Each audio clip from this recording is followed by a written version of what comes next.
meeting to order. And it's great to be here in San Diego. For some reason, we blocked out the view, apparently. Katie doesn't think I'm riveting enough by myself. Terrible idea. It's really pretty out there. Stopped all beauty. I'm going to begin the meeting by introducing and welcoming Lee Seal, the Chief Probation Officer of Sacramento, to the board as our new appointee. It is a pleasure to have you here. Thank you. I'm going to do something I'm not super comfortable with. I'm going to read a little about Lee. His accomplishments are so varied. I began to try to do it by ad-libbing it, but there's nothing that I want to leave out. So I'm going to tell you this. Lee was appointed the Sacramento County Probation Chief in April 2023, but he began his career as a prosecutor for the Department of Justice. While there, he served as a consultant to Post. While at Post, he worked on search and seizure and investigative law. He also worked as a special assistant to the Office of Inspector General. On March 1st, 2016, he was appointed to the Judicial Council Criminal Law Advisory Board. That same year, Lee received the Youth Law Center's 2016 Unsung Hero Award, followed by the Martin Luther King Jr. Celebration Committee in 2017. I mean, one award after the other. I didn't want to leave one of them out. He is known by that committee as a difference maker. His leadership and innovative efforts have ensured the success of youth in and out of detention. And before joining Sacramento County, he served in the Schwarzenegger and Brown administration as director of the California Department of Corrections and Rehabilitation. Chief Seal, also because he didn't get enough done, holds a Juris Doctorate from UC Davis School of Law. So I really actually should have him sit here, and I'll just move on over. Well, we should have the more, honored member there. You are very accomplished. I'm delighted to add you to the membership of this board with your many other accomplished board members, and I'd ask you to stand now. We're going to do the oath of office.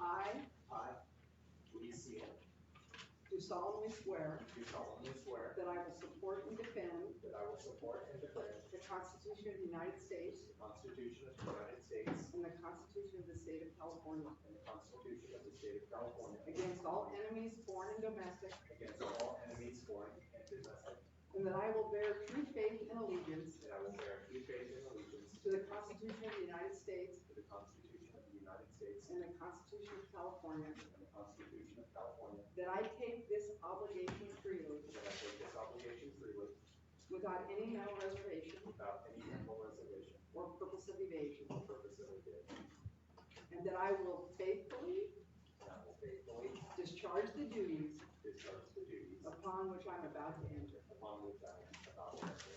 Congratulations. Thank you very much.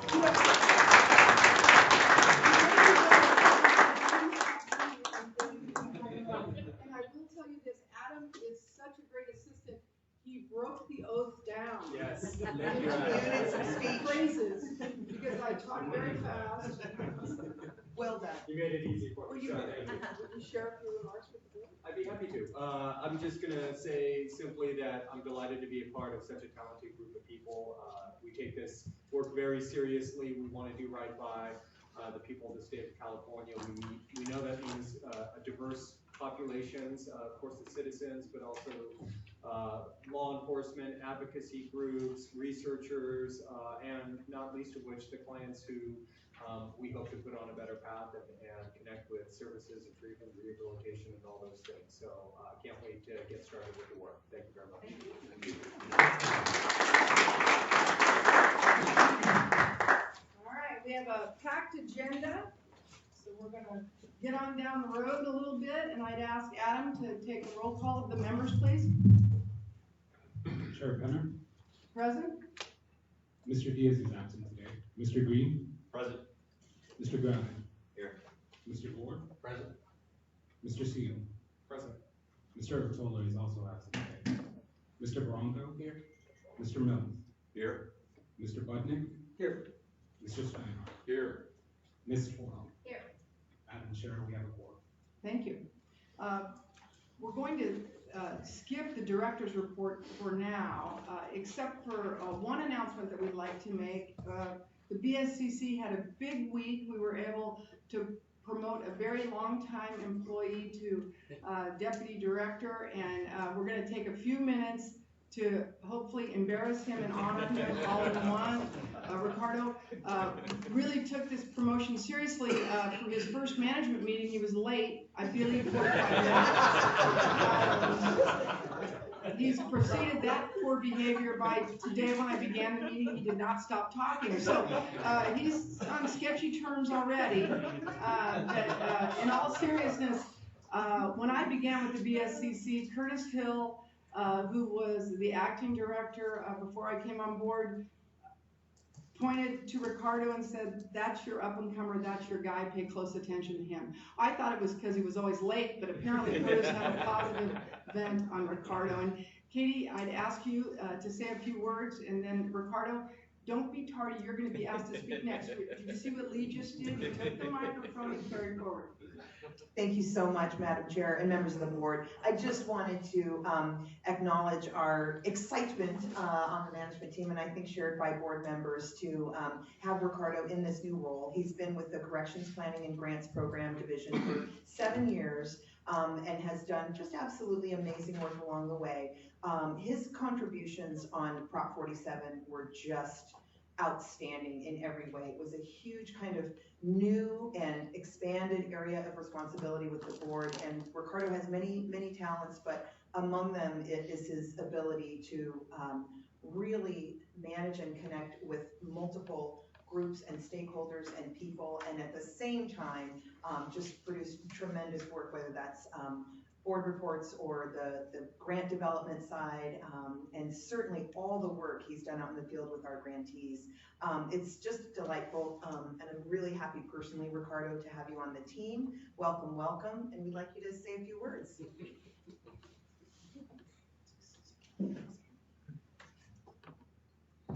Well, good morning. Thank you so much.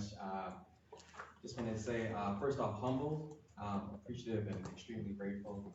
Looking forward to working with many of you on continuing grants, on new opportunities. I know that there's a lot of work to do. As you guys know much better than I, our team works really diligently and does its best to provide you with an excellent product, and we will continue to do that, and I hope that we will raise the bar and exceed your expectations. Just thank you so much. Thank you, Ricardo.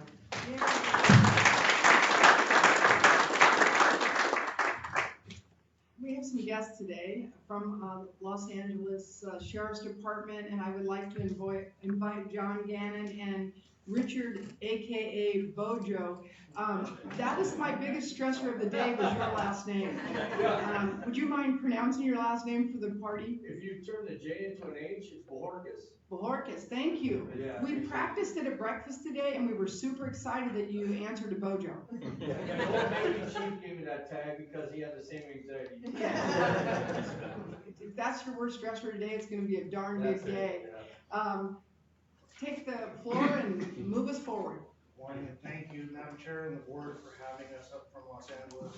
It's definitely a beautiful day, and we're happy to be here to tell you a little bit about our program in Los Angeles County and our approach, how we evolved, and how we're handling incidents of crises involving the mentally ill in Los Angeles County. Okay, there we go. Just quickly to explain the population we're dealing with in LA County, we have over 10 million people. And using SAMHSA's numbers, which are thought to be some of the most reliable numbers, we are dealing with about 404,000 approximately who would qualify as under the definition of seriously mentally ill. What I pointed out on that chart is that the section of the chart that's about 14% of the adult population in LA County is dealt with mostly by the Department of Mental Health, which has pairs of clinicians that do mobile outreach and does not involve law enforcement. So what we're talking about today that our team is involved with would be that very small sliver, that red mark, if you will, those who rise to the level of what I would consider to be 911 level crises. And that's what our team focuses on. Just to give you an update on our trend that we're seeing right now in LA County, we had last year over 6,700 responses to crises that resulted in involuntary holds. That's important because the actual number of crises we respond to was upwards of 14,000. but of those, just under half actually qualified and had to be hospitalized involuntarily. Our trend shows that that population has doubled in the past 5 years, and that they're presenting in just the last couple of years, you see we're up 72% countywide. As far as overall volume, our North County, which tends to be the Antelope Valley, Santa Clarita, our more northern portion of the county, a little more desolate, has the highest volume for consumers from our services. But the trend right now, you see in the numbers there, is that East County for us, the San Gabriel Valley, is showing the most gains. It's still not clear to us why that everybody's shifting towards the east. So we're still taking a look at that. There we go. And that's just, this chart's just showing you what's happened to our jail population for the past decade. It's literally skyrocketed to the point where all of our other diversion programs that are working to try and reduce our jail population has left us with a very high count for mental health inmates. Really, we've become a hospital by default. In fact, the top mental health provider in the nation is the Los Angeles County Jail System. Again, a title we didn't seek, but now have. In fact, the top 3 in the nation right now are jails, and we believe that this type of a facility here in urgent care in South Central Los Angeles is much more appropriate. So in LA County, there's a big focus on alternatives to incarceration, and we're trying to move that population into treatment care wherever possible. Our story dates back to the early 90s, where our county looked at this problem twofold and realized we need 2 types of specialists to respond to these calls involving the mentally ill. And in this case, obviously, which contractor is better fit to address this problem? So when you look at this problem and you're faced with the same type of situation, a person in crises, is law enforcement always the right answer? And in some cases, we are absolutely the right answers. In others, we may not be the best, or at least we weren't the best trained at that point. So the focus was on how do we apply some science and some skill and art, and also have some specialists on scene who could better walk these consumers through this process of de-escalation, rather than having as much use of force and negative outcomes, if you will, with law enforcement encounters. That was the focus in the 90s. That led to what is now referred to as our mental evaluation teams, or MET. Our mission is essentially stated in the bullet points off to the right there. We decelerate, we slow things down when we arrive on scene. We attempt to de-escalate the person as much as possible. We relieve patrol deputies at the earliest possible opportunity. As you see in the picture, we're in unmarked cars, so about, with regard to reducing stigma, we want to get the black and whites out of there as quickly as possible. Transition to Met Care, which is a deputy partner with a mental health clinician, and then they will provide the care and transportation in the majority of the calls. About 65% of the calls we transport ourselves. And then the ultimate goal, whenever possible, is to divert that person away from jail. And in LA County, we're successful about 98% of the time in preventing that person from going to jail when they've encountered MET on scene. Our MET personnel, this is specifically for the deputies. Clinicians obviously are licensed clinical social workers, but our deputy sheriffs are achieving in their first year at the MET about 750 hours of specialized training, and then about 1,000 hours during that first year of actual practical application in the field. By their 3rd year at the MET, they're approaching 1,000 hours of specialized training. And I point out that down below, you see the California mandates there for what a field training officer, patrol, and our custody. And that includes also some non-mandated by post, but rather our department has some mandates for us to attend. It's just to visually demonstrate how much more prepared a MET unit arriving on scene is. So what we refer to these as our mental health SWAT teams. That whereas SWAT practices with their tactics all the time, we're practicing with the mental health profession. I should also point out that off to the right, CTI and Community Safety Institute we actually couldn't look to California Post yet for guidance on what standards we needed to meet or have MET teams meet. They're unregulated in that area right now. So we looked instead to national mandates, and these 2 outfits seem to have the most widest recognized specialty in that area. So all of our people at MET are being trained to this national standard, if you will, from those 2 outfits. So MET was a great, robust idea. In fact, LA County Sheriffs beat LAPD by about 6 months in rolling out our program in 1992. So we were the first in the nation to get it off the ground, and they followed right behind us. Unfortunately, we were pretty stagnant then for the next 2+ decades. We had no growth, 5 units for a county of over 4,700 square miles, and now 10 million people. So obviously we were set up to fail with those low numbers. There was a change of political will in Los Angeles County in 2015, and you can see that we've started to enjoy some growth ever since then. I arrived in the unit in 16 when we had 8, and today, as I stand before you, we have 34.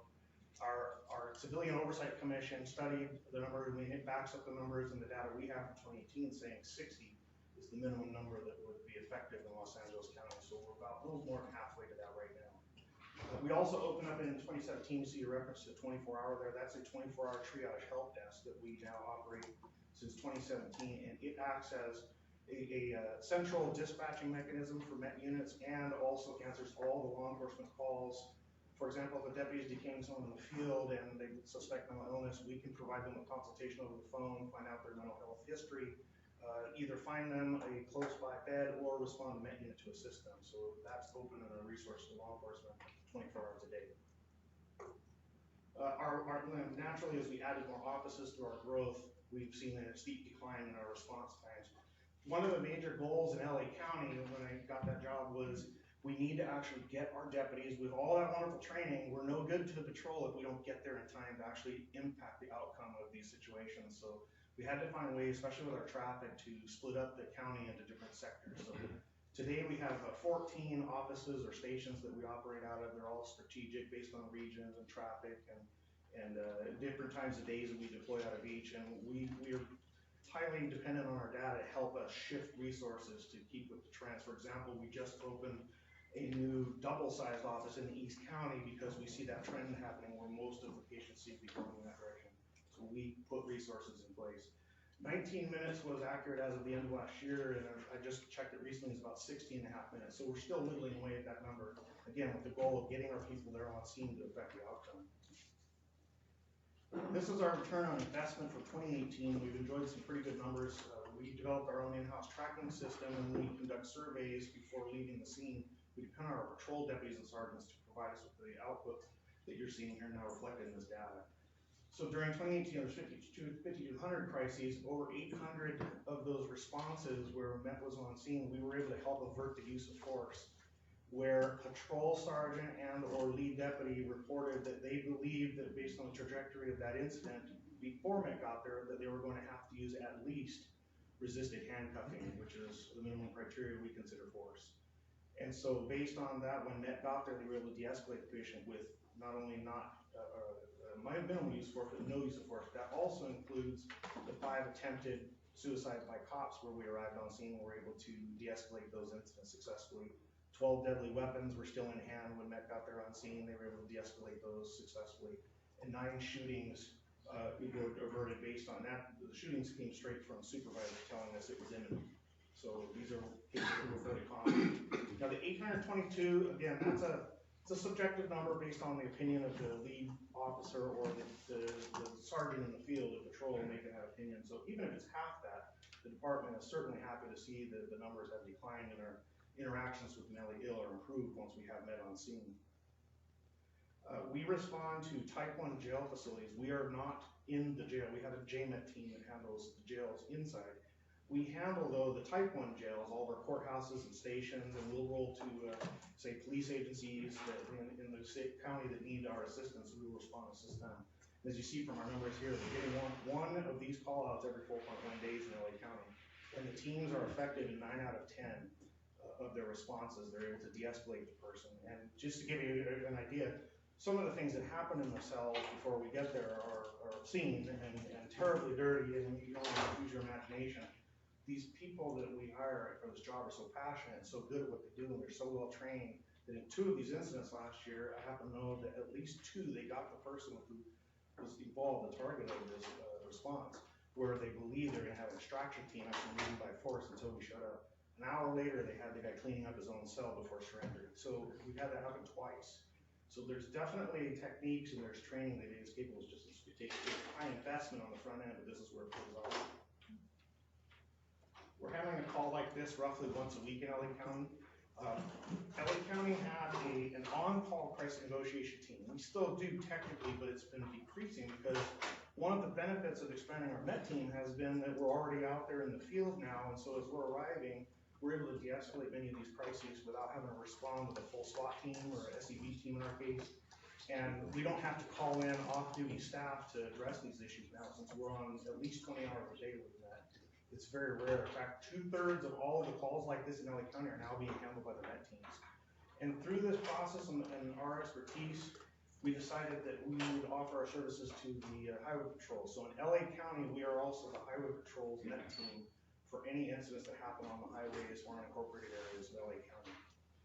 All of our teams, as a result of our number of these incidents we're handling, all of our teams are now certified, not only as basic, but post advanced certified crisis negotiators, and many of my team have been training as team leaders. So it's about the highest level of training you get in crisis negotiations in California. So then one troublesome concern we had to address is what do we do now beyond MET? So we help address the acute trauma on scene. The crisis is still occurring, and we help de-escalate that and connect the person with services. But in LA County especially, we're lucky to have them in for 24 hours before they're right back out. So what we have decided to do 2 years ago, and it just went full implementation in 2018, was to evaluate cases and decide which need more follow-up beyond just that initial triage care, because otherwise we're minimally effective. So our criteria is up there on the right side. I think there's 12 or 13 criteria that we use. Certainly if there's one or several more of those check marks checked in those criteria, they're more likely to become what we refer to now as a RAMP case, Risk Assessment Management Program. We consider this our detective bureau that handles the follow-up on cases where we need to have further care, further linkage, education of caretakers. Oftentimes what we end up doing, ironically, is we advocate for the patient, because a lot of the patients don't know what services may be available. So our goal through this process is to address our high utilizers, our chronic callers for 911 services, and try and stop that continually dealing with law enforcement and EMS and the drain on our public services. So we have 6 personnel, 6 teams, 6 deputies partnered with 6 clinicians that are now staffing the RAMP teams, if you will. We believe in LA County we need 9, so we hope in the next year or 2 we'll add 3 more to that number. And then just to show you, we have a prioritization scale based on those checkoffs and the way the incident unfolded. We classify our risk on those cases as 0 through 5, where a 5 is we're leaving the office right now, we're calling in people from home to address it. We had a person unfortunately an accounting worker in a building last week that we had to bring people in from home immediately, start handling because of threats, imminent threats, and we believe he was going to shoot up one of our county buildings. We're seizing guns that night. That's an example of a 5 where we'll put personnel on it right now. Whereas a 4 is led by the sheriff's department, the investigator, because there's probably weapons involved or some type of an imminent threat, higher risk. The majority of our cases are 3s, and in those we have our Department of Mental Health partners act as the lead for those cases, and that's probably about 2/3 of the cases in that case. So pass it on and have Rich tell you a little bit about what we're doing here with the VA. Good morning, Madam Chair, Board, Mr. Seal, congratulations. Ricardo, I've been late before. This is part of my punishment for being late. I hope you have in front of public speaking, right? My role on the MET team has taken a new turn. Instead of just being in the everyday workings with MET, we also saw a need with our veterans. We saw a need to help our veteran population. The latest numbers from the VA, there's approximately 50,000 homeless veterans in the United States. There's 3,000 to 15,000, depending on where you get the numbers from, in the LA and Southern California areas. Approximately 12,500 veterans, when they get out of the military, settle in Southern California alone. And you can imagine we've been fighting the longest war we've ever had in American history. So just about everybody that's been exposed to the war or known this war is suffering from some form of PTSD. And PTSD in itself is not necessarily a mental illness, but the effects of PTSD over a long time can become a mental illness, which may lead to suicide. We have approximately, I'm sure you've all heard the numbers 22 a day. That's kind of the slogan, but it's actually 20 veterans a day die by suicide. And of those 20, 14 of them have never presented to a VA facility, and only about 6 to 7 of them are actively seeking help for whatever they're going through. When somebody is suicidal and they've had suicidal ideation or have attempted, usually they'll come in contact with a team like ours, and we take them into a facility, they get treated, and then once they're treated for a period of time, they're released. Within the first 12 weeks after release, they say that's usually when they actually complete the act. Because they've come to terms with what they're planning in their head, they're actually been medicated, they feel good about themselves, and they're just able to medicate. It's actually like the fear that keeps them from doing it. That's why they're pre-suicidal or suicidal evaluation. They, as far as presenting to a VA, because it's a campus setting, the veterans that we seek to do our outreach are the ones that live in homeless encampments or fallen off. They don't present to the VAs. They call 911, 211, family references, stuff like that. That's how we get in contact with them. So we're doing a more active outreach, developing a veteran program, along with our, we have, the first program we have is called the VMET out of Long Beach, where we've basically helped Long Beach VAPD and their psychiatric hospital develop a MET team that can do outreach outside of the walls of the VA. It's the first of its kind in the nation. It's gaining national recognition, and this is kind of how it works. You got a veteran in crisis, they usually call 911. A patrol response, we'll find out if they're, whatever they are, based on our investigations. If they're a veteran, and here's the caveat to that, if they're a veteran and they qualify for care. Not every veteran is qualified for care based on their discharge. The discharge has to be honorable or honorable conditions. General conduct or other honorable, under like bad conduct or whatever it is, do not get the VA care. However, on the flip side of that, we're getting and helping stand up a lot of collaboratives that are willing to take any veteran for any reason. And that's important because you'll have veterans who have served 20 years of outstanding service, honorable service for 20 years. And last year, when they got discharged under honorable, they had something happen. And that may be due to exposure to war over a period of time, stressful conditions of service, whatever. And they had a meltdown, maybe a domestic violence, did something that got them discharged. So the VA is actually looking into that and saying, okay, we're gonna offer some form of immediate care as far as mental health goes. So if they're in crisis in the field, we come across them and they've been discharged other than honorable, they'll look into their background, and with this relationship we have with the VMAT now, where they do the background for us and they say, yeah, he qualified. They'll come out to our scene and take them from us and give them the best care possible. Veterans should seek care at the VA. They earn the right. That's the VAs are stepping it up. They're starting to provide them excellent care, better care than they would get anywhere else. Give you an example. If we take a veteran in crisis, he goes to our Los Angeles County Medical Center who's just overtaxed, overburdened, they don't have enough beds. Their only interest is to get them stable and get them out of it. Where the VA will get them stable. They're introduced to job placement, future counseling, medical. They'll sign them up if he hasn't been signed up. They'll basically reintroduce him into the veteran community. So that's kind of where we're at with building our VMAT teams. And this program is being looked at in New York and other places, Texas. It's starting to gain national recognition. So, yeah, we've had with the VMAT, while the team's been around for 1 year now, we have over 300 positive outcomes.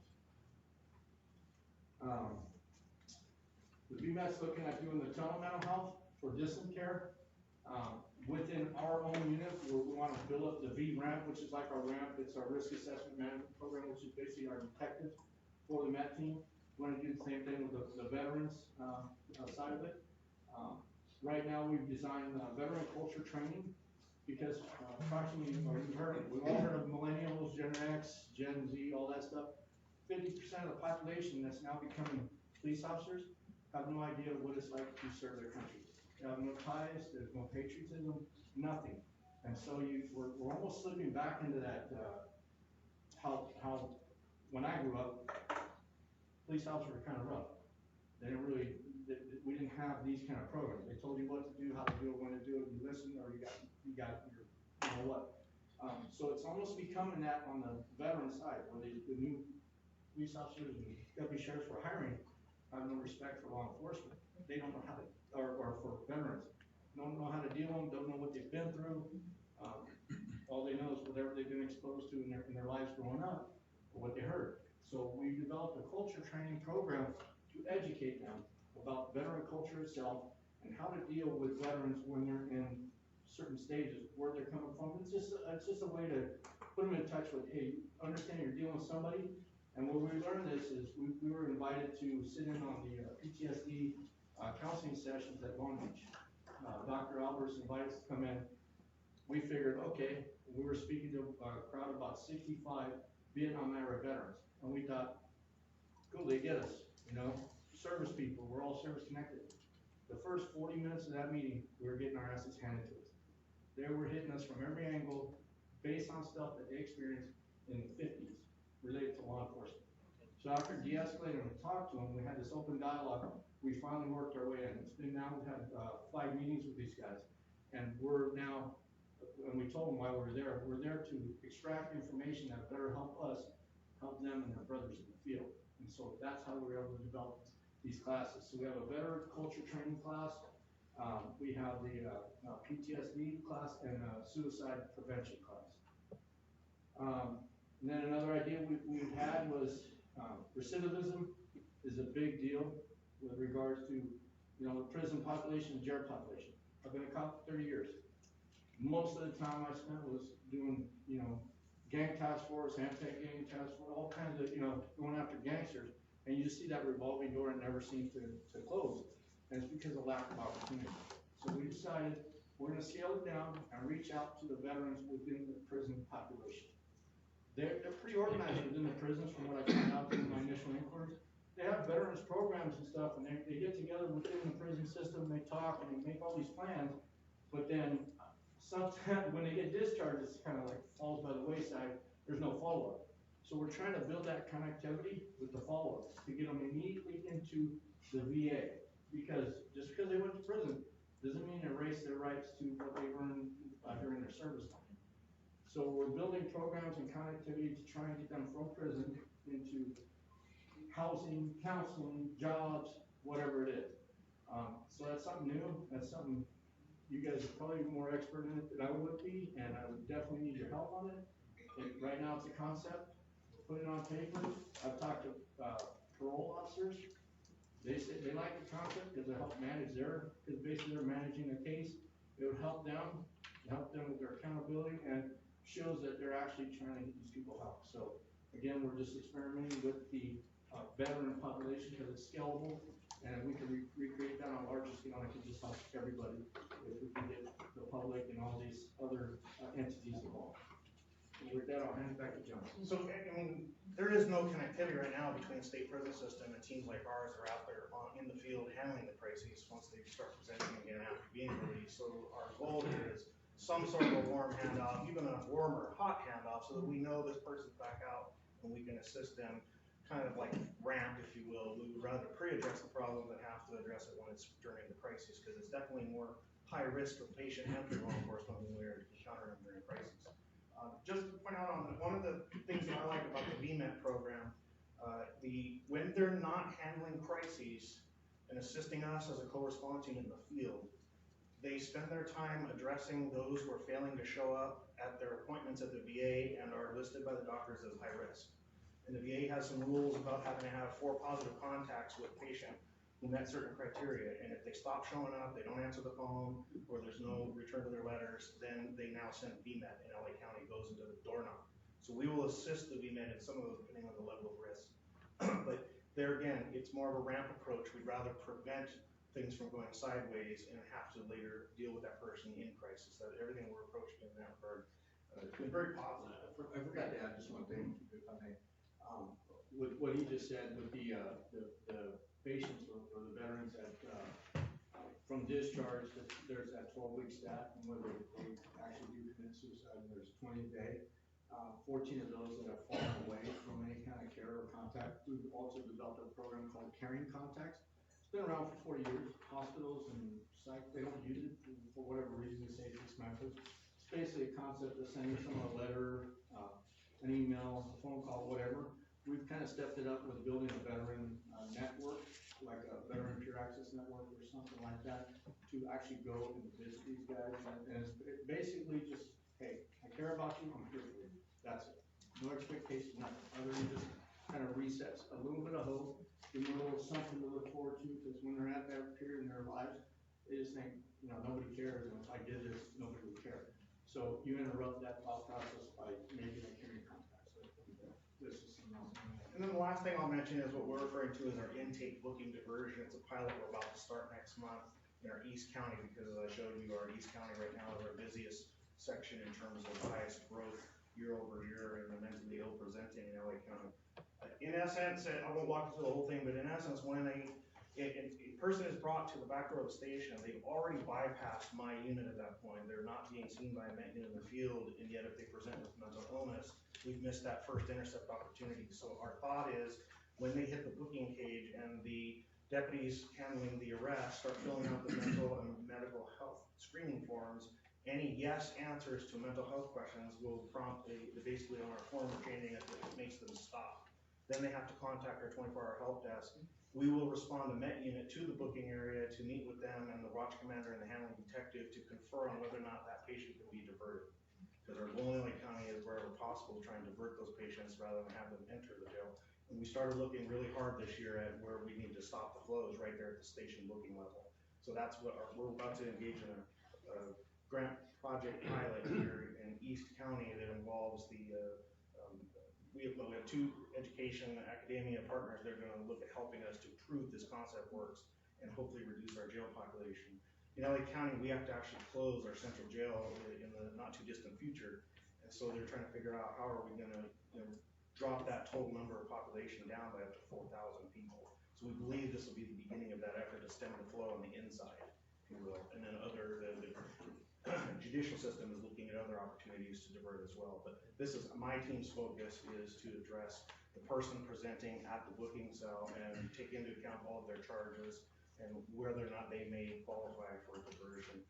Especially under 8.5, where we won't seek prosecution in lieu of just changing their environment. We leave this environment at the booking cell and we take them straight over to a treatment center instead. So that's about to kick off here in LA County next month. So that's kind of where we're at today, and some things we're trying and we thought might be of interest to the board, and we're certainly available for any questions. Well, I appreciate your presentation.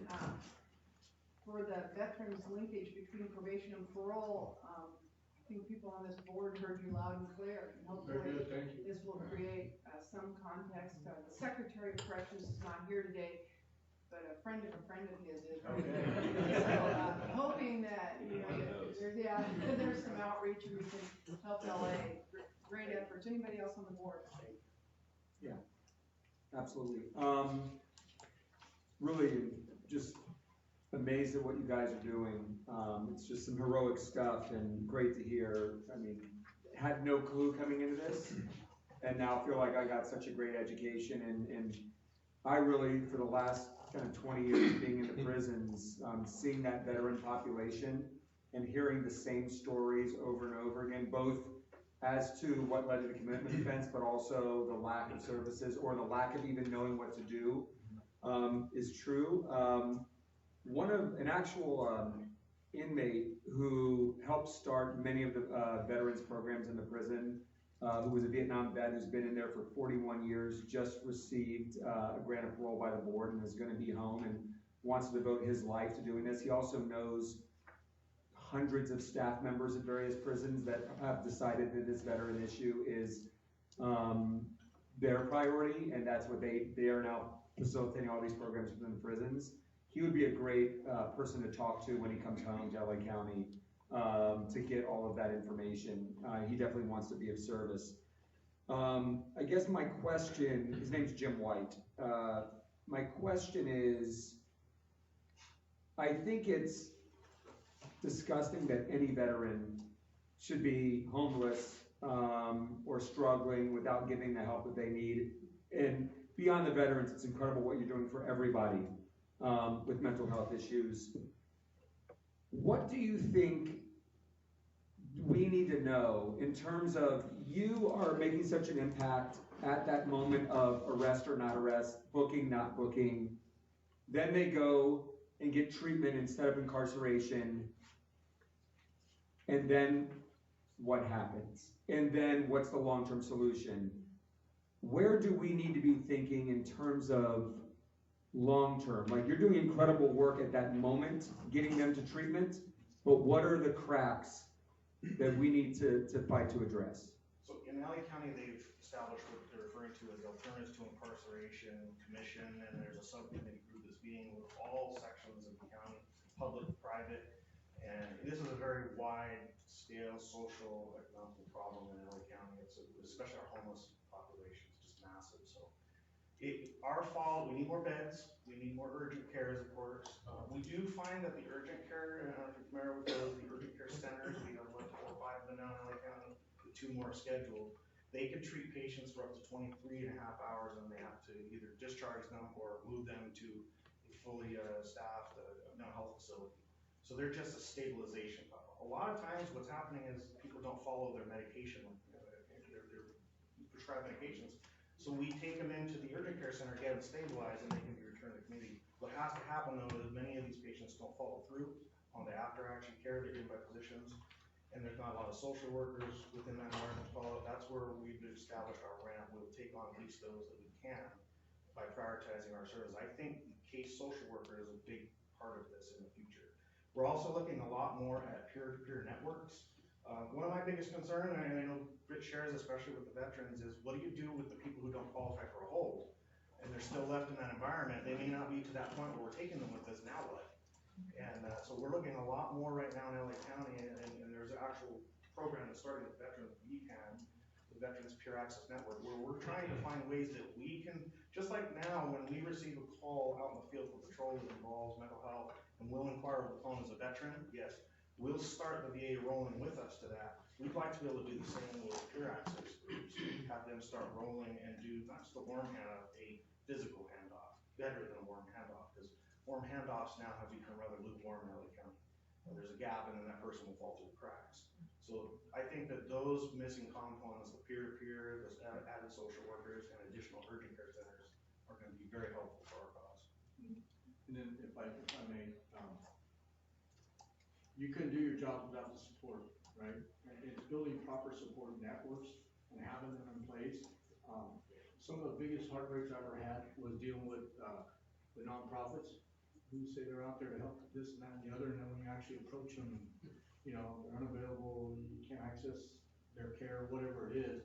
So it's finding those the support networks that are out there, they're actually active in helping this cause. So you can't do nothing, you can't do anything alone. And like without the support of my boss, my peers, and the people I work with, I wouldn't have made it 30 years in this career. You know, I wouldn't have made it 3 years. So building a proper support network is awesome. So first of all, guys, thank you. What an incredible effort you've had and an impact on your city and your county is fantastic. 2 real quick questions. That gap, 16 minutes before when you're called, before you get there, there's a crisis being handled in the field. What training are you giving your deputies to tactically de-escalate those? Because sometimes just talking with people doesn't work. And number one. And number two, what can this board do in terms of funding up to the state level to help local jurisdictions? Is it beds? Is it mental health workers? Is it the immediate crisis intervention beds, which the federal government has limited for the cities and counties? Or is it client support? Just give you a comment. That one's easy, it's all the above. You know, the latter is rather obvious. The problem, as I showed you earlier, you're increasing faster than you keep up with it. So every aspect of the care and support system needs further bolstering to keep up with it. It's literally just exponentially going. It's like a jail chart where it just keeps going up and up. I think, again, added caseworkers, clinical social workers are very helpful, but also these types of law enforcement teams are proving to work. Now, you may not have enough beds, but I am of the opinion now, the more I've learned about this in the past few years, I don't think there's a bed required for every solution for a person with mental illness. I actually like the idea of urgent care, stabilize them and put them back into community care. I don't believe that, like I say, a long-term bed is always the end. And of course, a subpopulation always will need a bed, but, and there'll be a need for more of that, but I think it's more of these other alternatives. And I thank you for the question with regard to how we address that gap. That gap includes the time patrols responding So they probably have several of those minutes as well, but you're right, they have the initial encounter with this person almost always. And so we're engaged in our own training program, 32 hours for all patrol. They refer to it as a crisis intervention training. My group just took over that training for the department. It was a 6-year effort and it's moving too slowly. So I just got done reevaluating that, and I made a proposal to the department on how we can fast track that. And instead of having cops go to one 32-hour class, we take it in 8-hour chunks. I'd rather have everybody have some training than have, right now we have less than 20% that are highly trained, and that means you have an 80% likelihood you're gonna encounter a cop who has no training. And so we're gonna try to refocus that and operate in stages as all patrol. But to your point, that's absolutely important to fill that gap.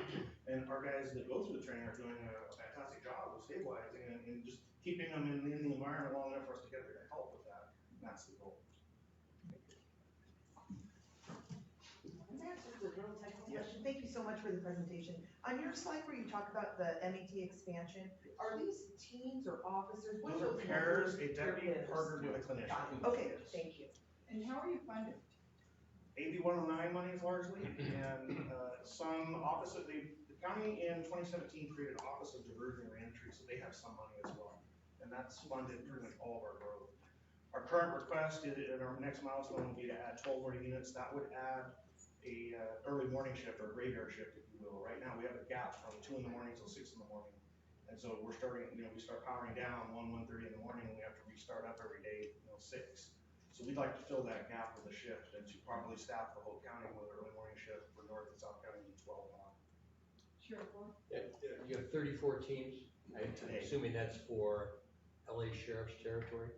Yes. LAPD has how many? Oh, LAPD, they don't look at it in numbers of teams, ironically. They have a different strategic plan. They look at it in numbers of available response units per day, and I believe they're at 17 or 18 per day.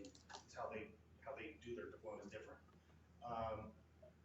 Ours is 34 teams. We like I said, we're the Highway Patrol's MET team in LA County as well, but more and more, we are increasingly also accepting requests from smaller law enforcement agencies. About 40 law enforcement agencies have been called. Yesterday, as an example, we had 4 MET units assisting the city of Covina in doing homeless outreach operations all around their city. So by default, we have to support those cities, and so we're trying to build capacity to do that. Well, thank you, Thank you. John and Richard, or as now we know.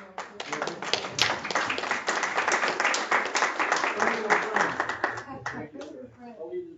Thank you, thank you. Thank you so much.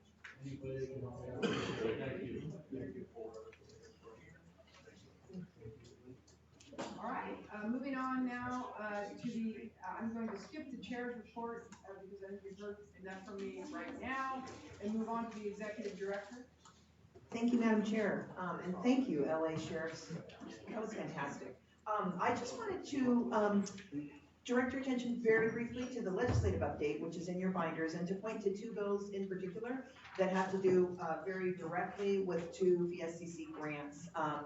AB 1603 is a bill on the Calvert grant that Assemblymember Buffy Wicks has authored. After this meeting today, Colleen Curtin and Deputy Director Goodridge and Aaron and I will meet with Chief Mills about that Calvert grant. That bill is to the governor's desk, and it does make some changes to kind of the purpose areas for emphasis in Calvert. So just wanted to direct that to your attention.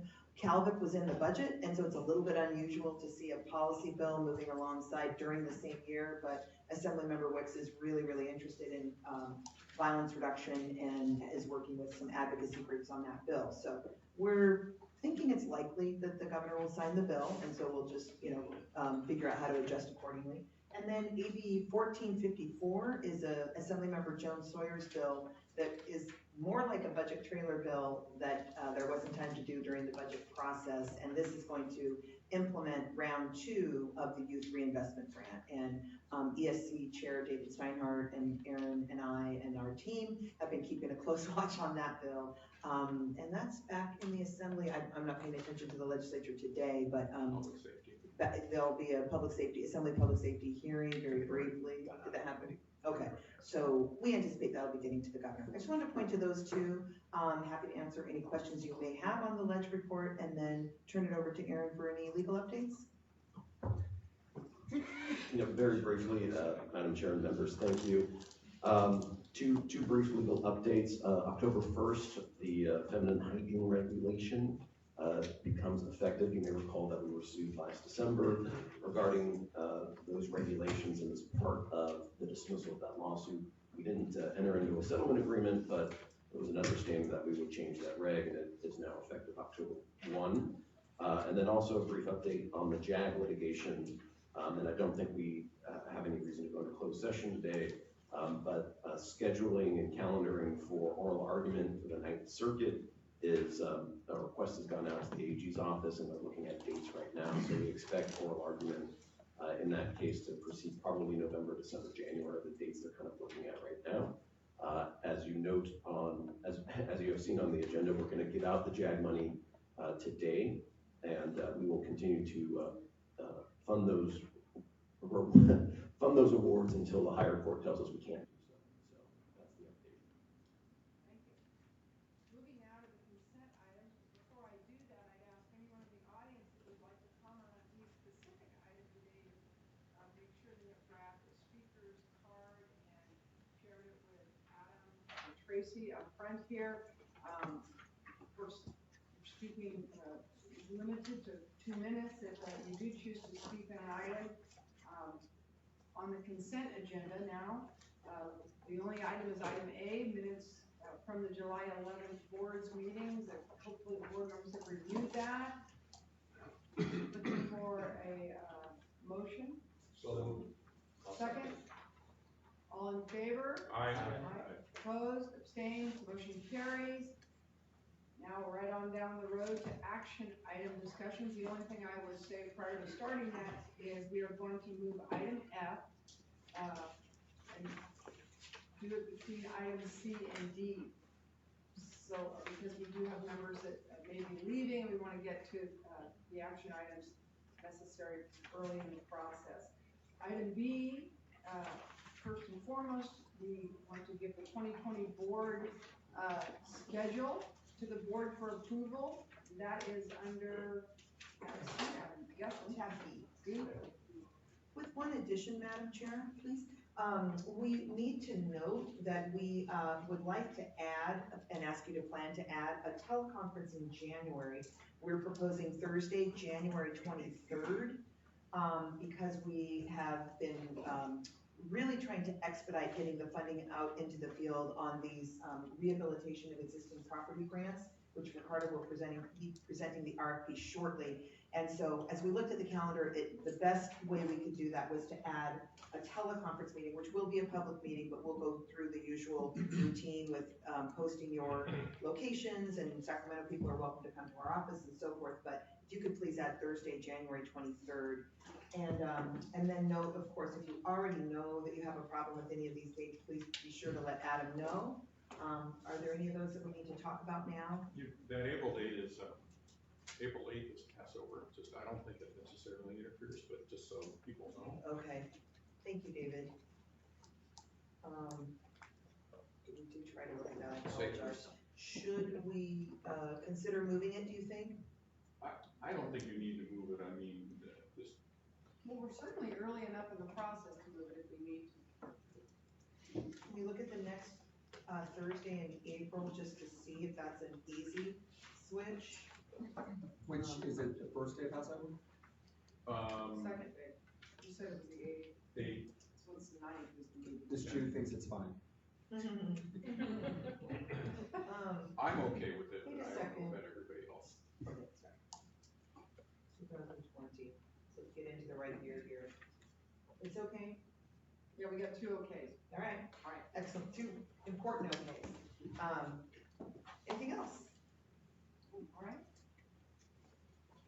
We do ask for the board to make a motion and approve the proposed schedule.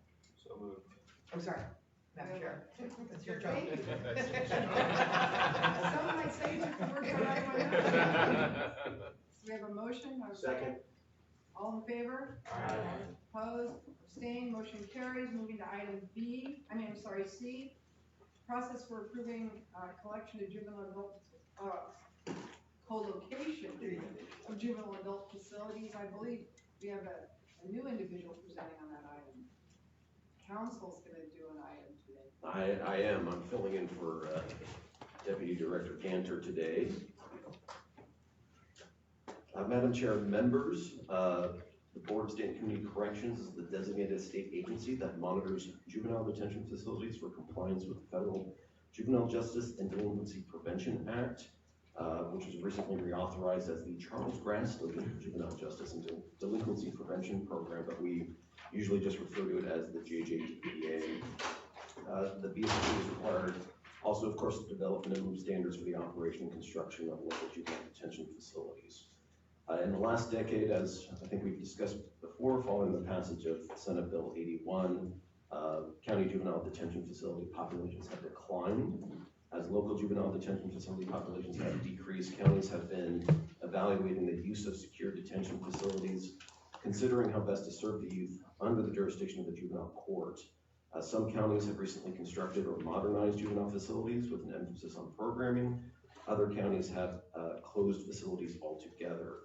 In some cases, counties have repurposed juvenile halls from 24/7 locked facilities to special purpose juvenile halls that only house juveniles for short periods of time. Yolo County recently contacted BSCC staff to explore the option of bifurcating its juvenile hall to allow adult intake and booking in one portion of the facility while maintaining a small juvenile population in the remaining portion of the facility.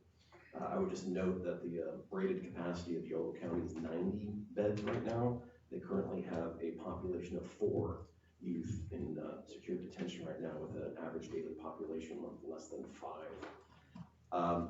For purposes of the JJDPA, a juvenile facility that is located in the same building or on the same grounds as an adult jail or lockup can be classified as a co-located facility, but it must meet strict federal guidelines to ensure sight and sound separation between juveniles and adults.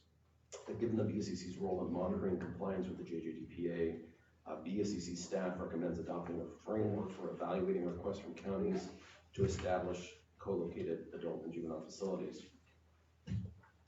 As mentioned previously, the JJDPA requires sight and sound separation between adults and juveniles. It also requires the removal of juveniles from adult jails or lockups.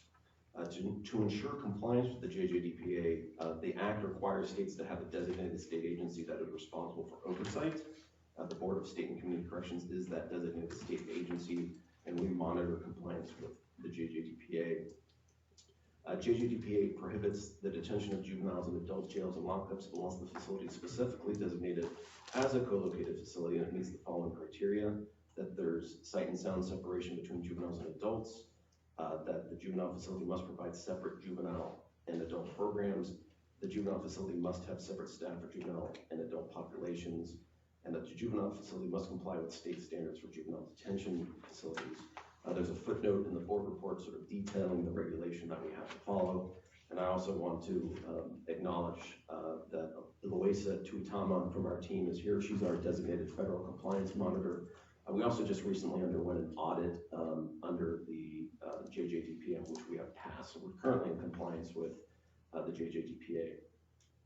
Also, by way of background, in 2016, we established a process to approve transitional age youth pilot programs in county juvenile halls, which was allowed by Senate Bill 1004. This allowed juvenile facilities to provide age-appropriate rehabilitative services for over 18 transitional age youth. At the November 2016 board meeting, the board decided to delegate to staff the authority to approve or deny the application of a county to establish this type of pilot program. Part of that decision to establish that pilot program also included ensuring that counties complied with the JJDPA. As mentioned previously, Yolo County Probation Department requested guidance on repurposing a portion of its juvenile facility to temporarily hold adult inmates as part of the county sheriff's arrest and booking processes. Because they would be co-located at the same facility, sight and sound separation would be required. I should note, Yolo County's request is different from an SB 1004 pilot program because the adults that will be held at the facility are not just limited to transitional age youth. However, Yolo's County proposal would keep the adult intake functions and juvenile functions entirely separate, rather than allowing some shared classroom or facility space. Regardless of how co-located facilities are designed to operate, they still must meet the strict sight and sound separation.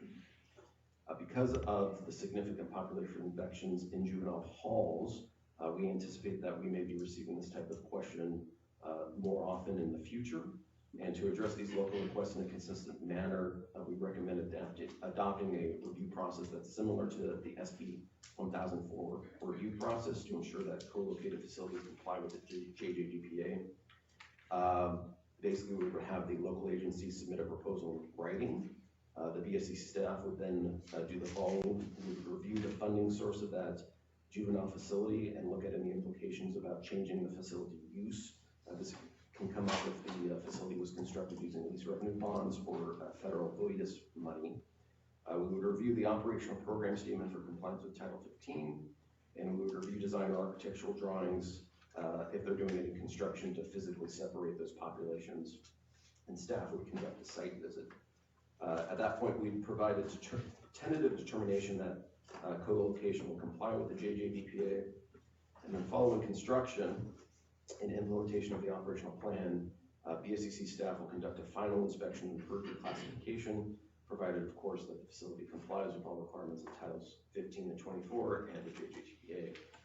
Throughout this process, the BSC staff will continue to provide technical assistance to ensure that compliance with all laws. So at this time, what staff recommends is that the board adopt the proposed framework outlined in the board report to ensure compliance with the JJDP as part of the county's request to repurpose its juvenile facilities. Thank you. From the board. Well, I think that's a thorough introduction and explains the issue, and we considered this at the Juvenile Justice Standing Committee meeting a couple of weeks ago, and we looked very carefully at this issue of closures of juvenile halls and repurposing. I think I learned the word repurposing about 2 years ago for the first time, but now it's everywhere. And so we see juvenile halls, camps, and ranches running at about 30% of capacity and 70% empty. So more and more counties are looking at alternative uses. One of the tough ones is taking part of the facility and turning it into essentially an adult jail, and that's what this policy anticipates. So I just wanted to say that as I look at how the staff has proposed to respond in this framework, it looks good to me. I think it covers the JJDPA basis well, and I'd say go for it. I might just respond to one thing. In that, yes, I think there are going to be jurisdictions that choose to make portions of a facility adult versus juvenile, but I also have seen some really creative and innovative softening of facilities. One is in San Luis Obispo County, where they're using it for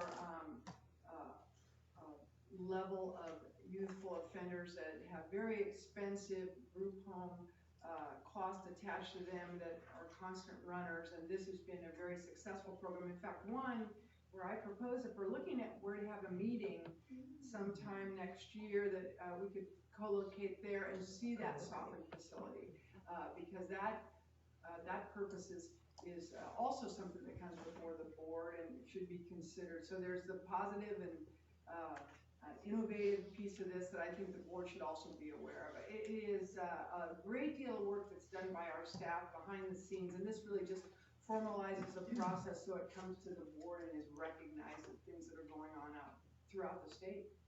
So, yeah, in our county, the board of supervisors just closed our juvenile hall. We had been looking at totally located facility because our juvenile population is so low, and kind of BSCC staff came up and visited the site, and we're still, even though it's closed, the probation chief and I are working on discussing different options, because we do move youth out of county, especially up in our area where the counties are so large geographically, it's a long ways away from home. But I know they're working out the business and all that, but I'm with you guys. I think that you're going to see a lot more of this in the future, and it might be the only way to preserve some of that local housing for youth.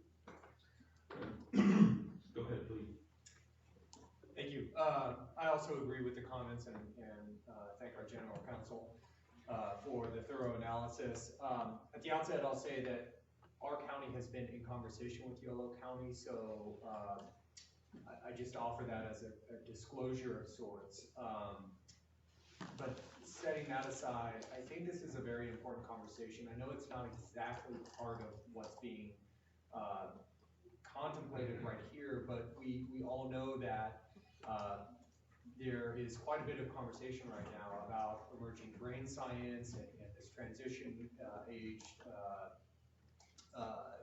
classification of young adults, and we referenced SB 1004 and those facilities as well. I do think that this work will help facilitate that conversation.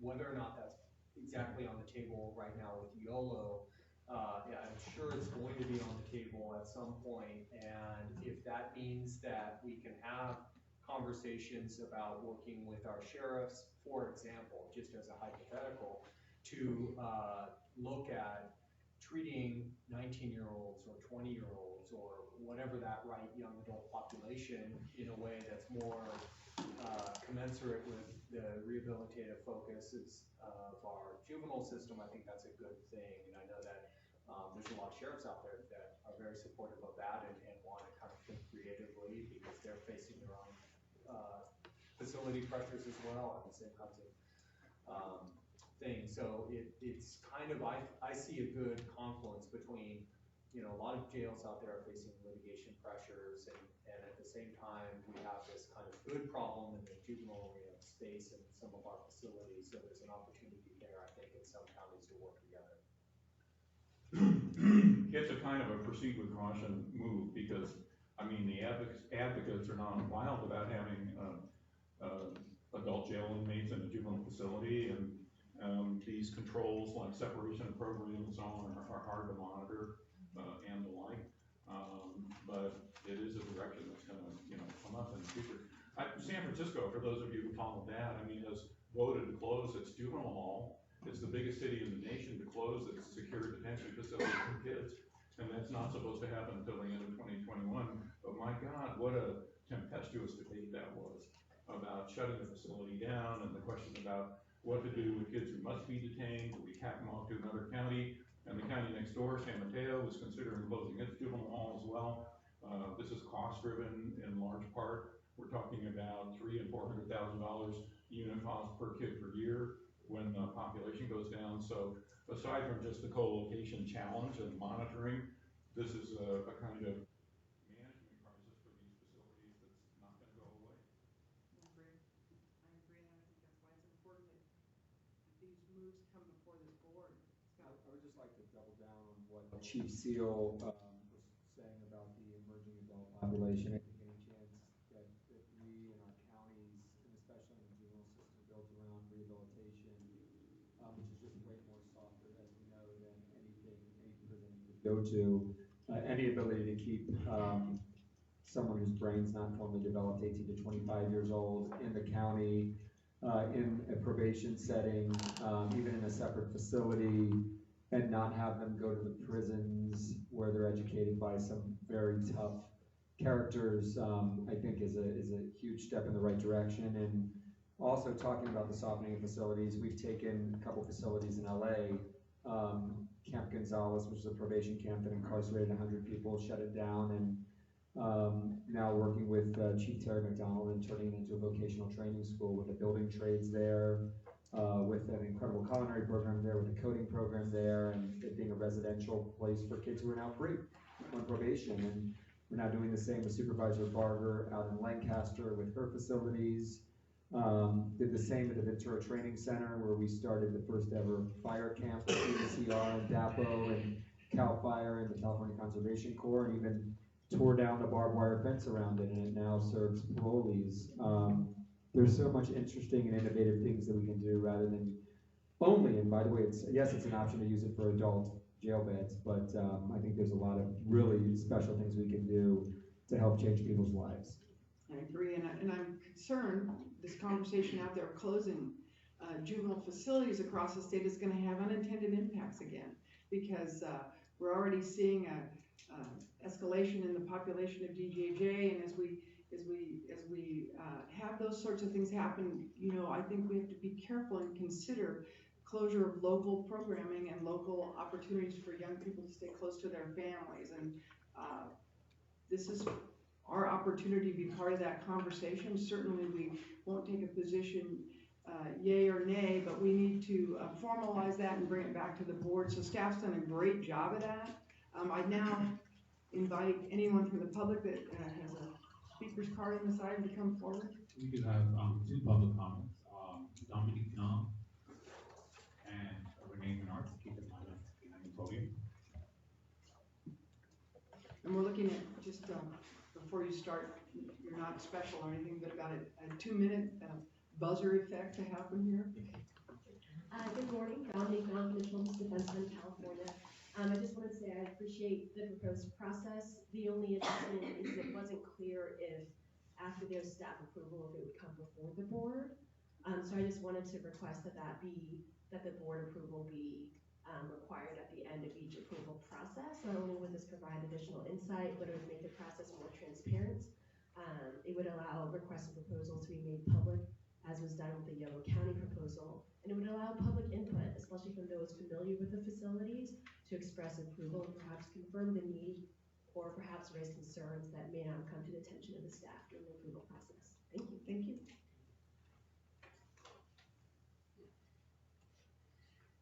Hi, my name is Renee Menard with the Center on Juvenile and Criminal Justice. I want to just reiterate Dominique's point. Chair Penner, you mentioned that these are important to come before the board, and I just want to ensure that the process as it's written does include language that requires proposals by counties for co-location requests to go before the board as well, rather than being managed solely by staff. I think these opportunities for discussion, opportunities for public engagement are really important. And if at some point in the future it becomes burdensome, that can obviously be reconsidered, but I would really appreciate seeing that language in initially. Additionally, I would also request that county proposals justify in some way the need for increased adult capacity, or discuss the alternatives that they've explored. As you all discussed here, co-location is one option to manage changing youth facilities with very low populations. But just because there is capacity at the juvenile level doesn't necessarily mean that these transfers, these co-locations requests should be made without consideration for the need. So I would appreciate seeing that required in the county proposals. What about that? Is it burdensome in some way to have the staff review process in each case reviewed by the board? Because I don't think that's in the plan. It is not in the plan. There actually was discussion of those sorts of issues coming before the board. We thought that leaving it on a case-by-case basis, coming back to the board, was a better way to handle it. We do a number of scope changes on agenda items that are done on a consent agenda, and this would be handled much like that. If somebody wanted to pull something from that consent agenda, it may or may not be heard by the board. We were careful not to build in some processes that in actuality aren't available for our vote or action on it. It is, yet again, respecting the autonomy of a county. We're now just formalizing the process that they've been regulatory approval, lack of a better way to say it, and to ensure that the board knows that that's what's going on.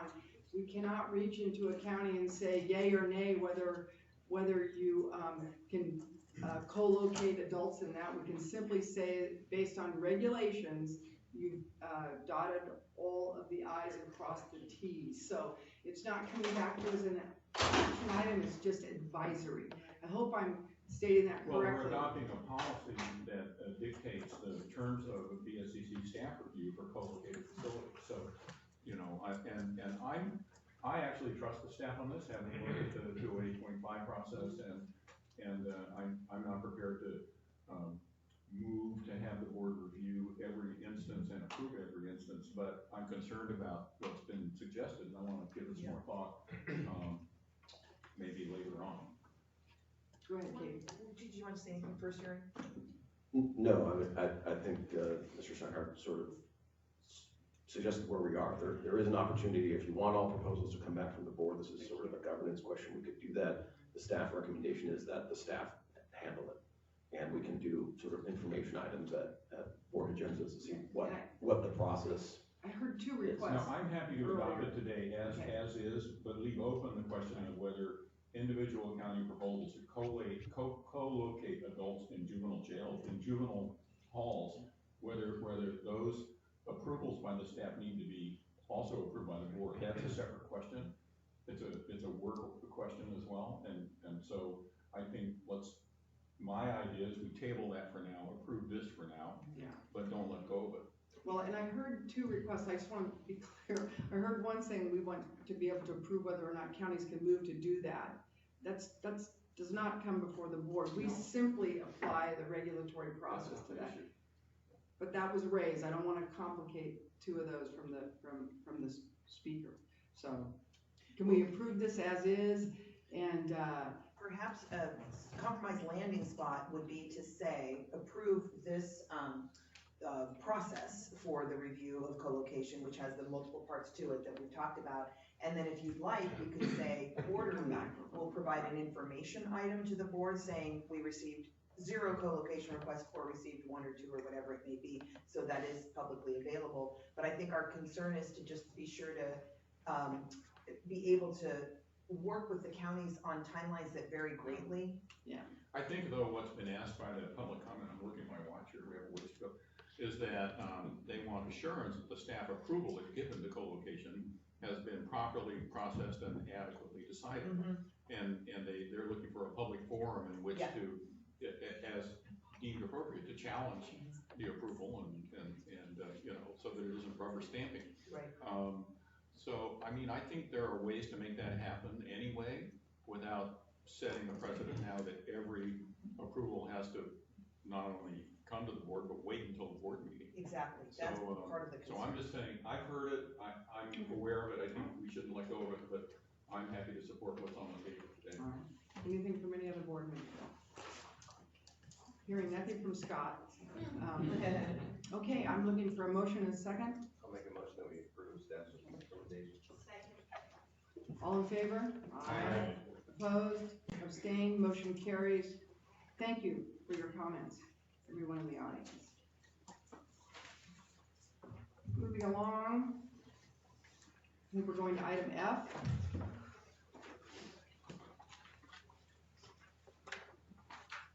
Adult Reentry Grant Program and Deputy Director Goodrich. Good morning. Haven't heard from you today. Thanks, Ricardo. Madam Chair, before Ricardo begins, I just wanted to provide the board with a little bit of information because as you review this agenda item, you'll see that we used a process that's outside of our typical ESC-driven RFP grant development process. So I just wanted to provide some information to the board about why it is we did that. So as Ricardo will outline for you, the adult reentry grant was approved in the budget last year, 2018, and had 3 components. We spent many months as a staff and working with the ESC that worked on the other 2 components of this grant, looking at this rehabilitation of existing property component. There were a lot of legal issues and questions and concerns that we had. And in part in consultation with the administration and the legislator who was the champion and the sponsor of this idea, Senator Skinner, as the budget was coming together this year and this component had not yet gotten out into the field, we were asked to expedite the process and get this funding out. So we came up with a plan at the staff level to say, well, what can we do to accommodate that without going through the full-blown ESC process, but that still allows for appropriate amounts of public input. So our staff, and I want to acknowledge Colleen Stoner, who worked tirelessly on this. She would have been here today, but had a long-standing family commitment that made her unavailable. Colleen, and with a lot of help from Erin McGuire, drafted the RFP. We had it posted for 30 days on the website. So I just wanted to acknowledge this is a little bit different from our usual process. And here we are seeking your approval of this RFP today. Thank you. Okay, good morning, Madam Chair and board members. Again, Ricardo Goodrich with the Corrections Planning and Grants Program Division. and presenting this item to you on behalf of my colleague, Colin Stoner. Agenda item F, request approval for the release of the RFP for the Adult Reentry Grant Program, rehabilitation of existing property project. As you might recall, the Budget Act of 2018 established the Adult Reentry Grant Program, which appropriated $50 million for three purposes. $25 million for rental assistance, $9.35 million for warm handoff and reentry services, and $15 million for the rehabilitation of existing property or buildings for housing people released from prison. The competitive bid process for the rental assistance and warm handoff of reentry services concluded on July 11th of 2019, when the board approved a total of 69 awards for these two components. Also, at the July 11, 2019 board meeting, the board approved the grant development process for the third and final component, rehabilitation of existing property and buildings.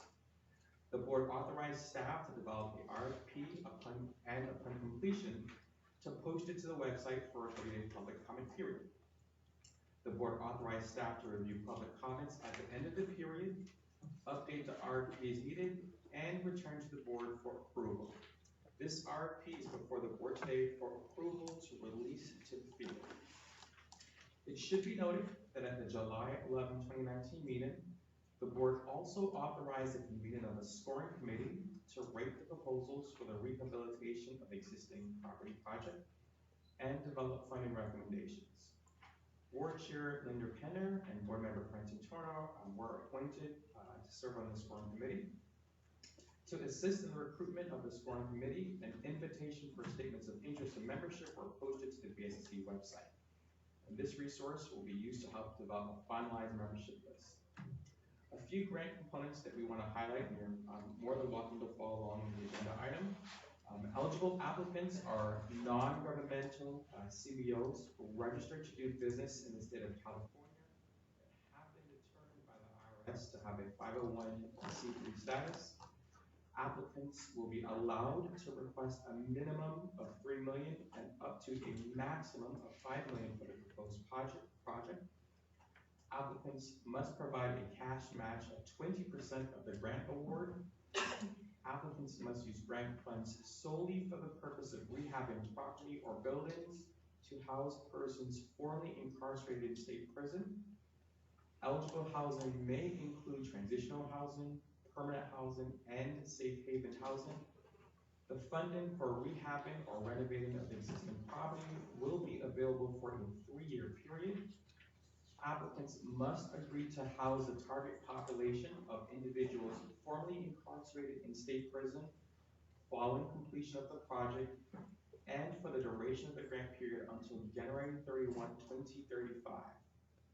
As a condition to receive the award, the applicant must execute and deliver a promissory note in the amount of the grant secured by a deed of trust on the private property, naming the BSCC as the beneficiary. And the last highlight, funding projects will be limited to those that have no significant effect on the environment and are statutorily or categorically exempt from the California Environmental Quality Act process.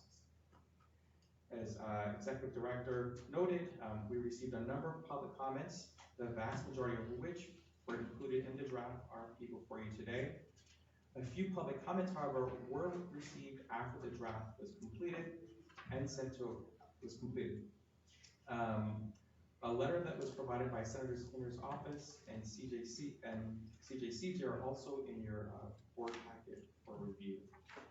After reviewing all comments, we recommend the 3 following proposal changes. And for ease, I would encourage you to actually look at the RFP. I will read verbatim, I apologize, but this is just to accurately reflect the changes. So on page 3 of the RFP, paragraph 7, it currently reads, applicants must have provided housing services to homeless or persons at risk of homelessness for a minimum of 3 years. It is presumed that individuals formerly incarcerated in state prison are at risk of homelessness. Instead, we propose to revise that language to applicants must have a minimum of 3 years of experience in providing housing services to individuals formerly incarcerated in state prison. On the next page, that's page 4, paragraph 6, the RFP currently reads, should the proposed project be supported by other funded sources, those funded sources must be identified at the time of application. We propose a revision that reads, should the proposed project be supported by other funded sources, those funded sources should be identified at the time of application. And finally, on page 5, paragraph 2, the first bullet currently reads, administrative costs for CBO personnel not to exceed 5% of the grant award. We propose a revision that instead modifies it to not exceed 10% of the grant award. Upon approval by the board, the RFP will be released to the field on September 13. Proposals will be due back by November 1st, 2019, and award recommendations will go to the board for approval on January 23rd, 2020. This concludes staff's report, and pending any questions, staff recommends that the board approve and release the adult reentry grant program RFP as recommended by the staff, including the proposed amendments. Thank you. You're looking at me because you know I have something. Well, yeah. No, I'm waiting to be informed about what you have to say. I do have a comment. So I looked very carefully at this. I talked with Senator Skinner's staff. Senator Skinner was a driver in the legislature for the $50 million reentry grant, of which this is a $50 million share that's being administered separately. So the bottom line is I appreciate the changes that have been made, offered by the staff, including the 10% for administrative and the changes in eligibility. They satisfy some of the concerns that Senator Skinner had, so I think that's great. I do have one other modification I would like to ask for. I guess I'll just put it out there now, whether that's a separate motion or not, but, and this has to do, was triggered by the public comment from the Center on Juvenile and Criminal Justice. The minimum grant amount is $3 million, and they can ask for up to 5. All in all, math is that only about 4 grants statewide are going to be made. So, and they're going to be made probably by bigger players in heavy urban areas, Los Angeles, Bay Area, and so on.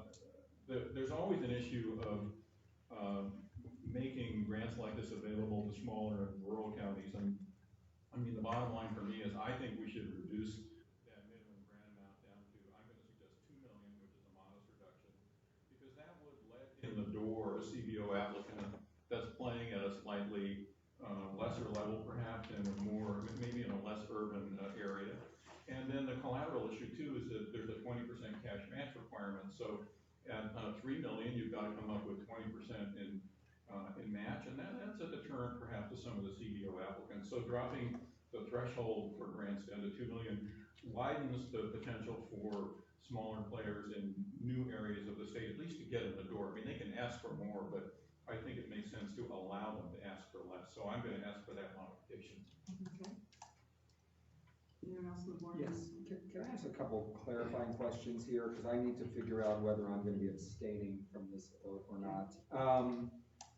So in the key grant components, it says eligible applicants must own and hold title to the property in fee simple that's proposed to be rehabilitated. Does that, if I understand this correctly, the nonprofit must own the building, not the nonprofit could be partnered with a person that owns the building and have a long-term lease? That's correct. They have to own the property as written.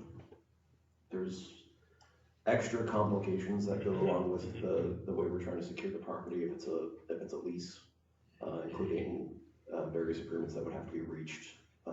It just makes the transaction a lot more complicated for us. So but you also at the same time, we purposely excluded.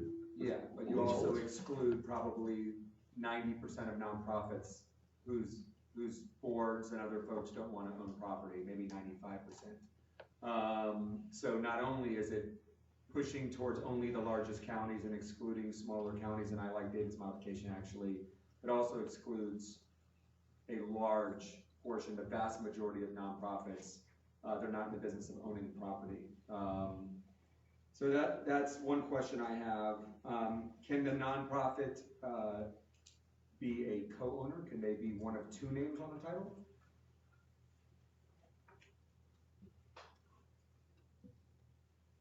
Probably.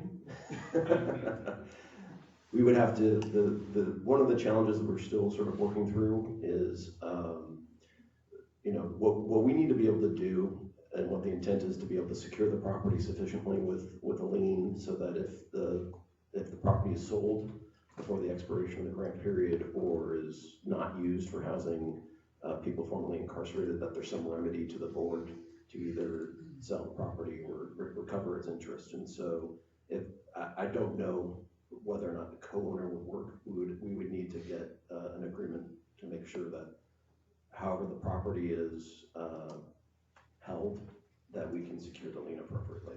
That's really what we need to do. And the challenge of this is the timing that we have for entering into these type of agreements is extremely short. So the reason we sort of settled on having it owned in fee simple by the applicant is just it makes it a little bit easier in order to, well, not a lot easier, to be able to secure those things. Whether or not we can get an agreement from that co-owner to also allow that lien to be attached, that's the only variable. Great. My second question is the next bullet. It says, as a condition to receipt of the award, the applicant must execute and deliver a promissory note in the amount of the grant and secured by deed of trust on the project property, naming the BSCC as the beneficiary. Is this a loan or is this a grant? It's a grant, which effectively, because of this, acts as, in some ways, as a loan. So, does the nonprofit have to pay the BSCC the grant back? No.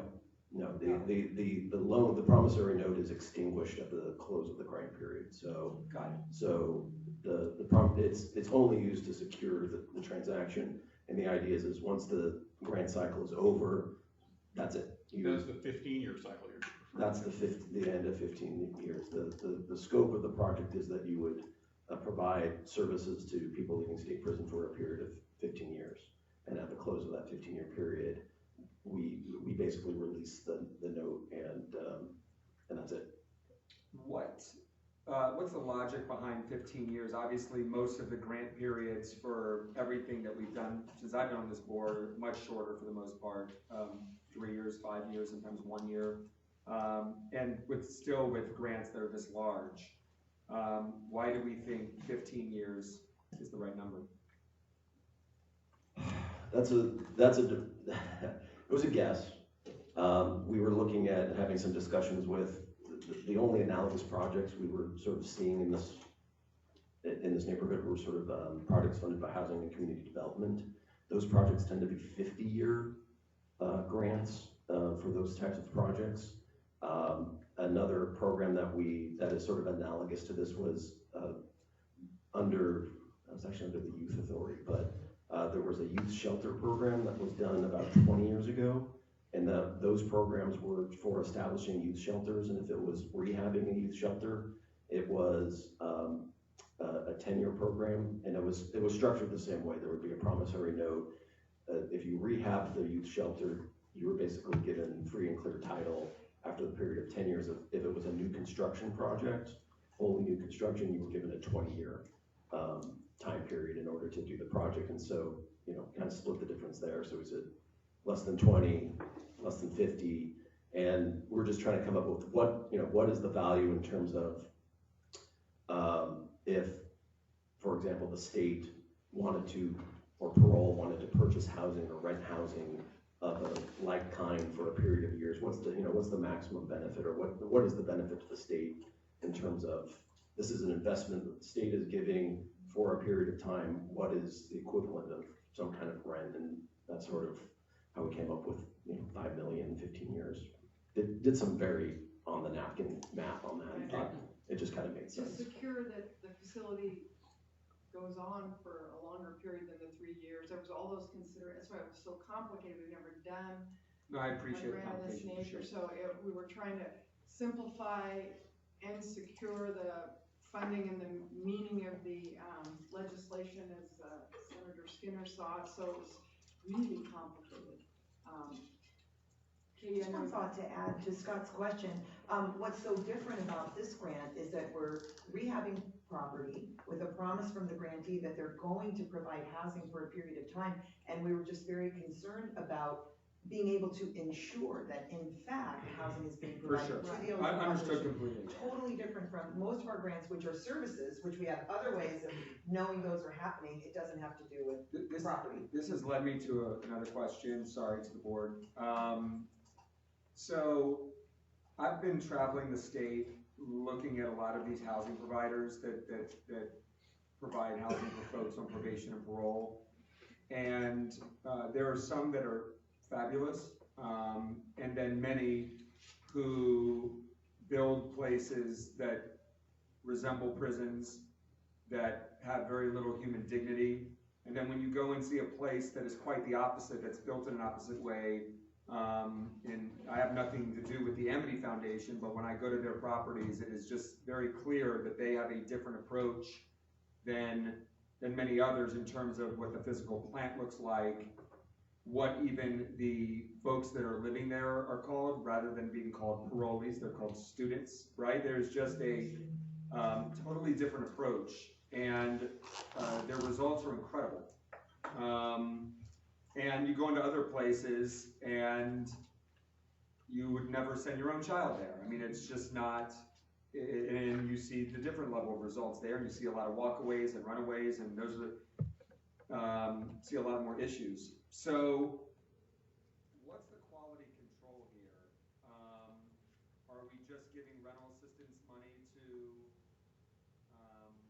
anyone that does this work and has just housed parolees for a certain amount of years? Or is there any type of quality control? I mean, we have an oversight to inspect juvenile halls in county facilities. Like, where are we setting standards for these reentry? I would ask you to take a look, starting on page 21 in attachment F1, which is the RFP itself.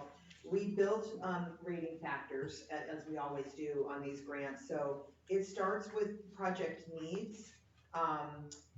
And Linda and others will participate on this scoring panel. So project need is the first one, project description is the second.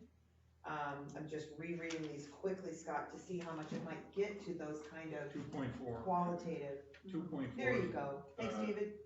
And there's nothing in there about the quality of care, but you could change 2.4 to say how the modifications will provide for a safe, sanitary, appropriate, and supportive living environment. I mean, you could certainly add a little, some quality factor there. That's a really good idea. So, Madam Chair, do you want to talk about adding some wording changes here now? It seems like Scott's suggestion is pretty. I mean, I think Scott raises a very good point that it's more than just you can build it, they will come, it's what's being offered. I'm gonna struggle with the wording that's suggested. Yeah. I think Scott makes a good point, we're aiming at that, and we hope that the rating factors will lead us to that, and to inspect towards that. Supportive would be a word to add. Anything else, Scott, to get to what you're after here? I mean, I think there is an evidence-based model that a few providers in the state follow, and probably most don't. Many don't, which is called a therapeutic community. I would use those words. Like, what tenets of the therapeutic community model do you plan to follow? And I think it's not just, it's a couple things. One, it's obviously a physical plan of a facility. In one Los Angeles facility, you walk in and there's gardens, like literally not just gardens, but gardening happening with the guys there, planting stuff that they grow and serve in the kitchen, and fountains, and a place to like decompress from years in prison. And then there's another place in Los Angeles, both MCRP locations also, that you go out and the outdoor recreation yard has more concrete and less grass and less plants and less anything than a prison yard, right? And so you have the issues of physical plant, and you have the issues of vision, values, tenets of treatment. And I think somehow we need to get to both of those things, because I think both things lead towards much more positive outcomes. It's always difficult to draft on the fly, but I'm just wondering. Do we need to draft on the fly? Can we just, like? Sure. If the board is comfortable with that, you can direct staff to rework the project description. Absolutely, yes. Criteria to address supportive and therapeutic concepts. Yes. I think as a separate factor is probably what I'm gonna recommend, Ricardo. So not on the same line as safe, sanitary, and appropriate, but then another sub-factor that addresses this concept of supportive and therapeutic. Does that cut anybody out who doesn't follow a specific cookie cutter model? When you put a name on it, what if they don't? What if they have the elements you like, but they don't subscribe to Yeah, I think my big issue in the rental assistance one was it was mandated that you must be a harm reduction model. The problem is when you mandate that something's a harm reduction model, that means if someone's using heroin or meth 1 time, 2 times, 3 times, 4 times, 5 times, 6 times, you cannot move them out of your housing. You have to let them stay there and create a toxic environment because it's harm reduction. We're just trying to reduce the harm.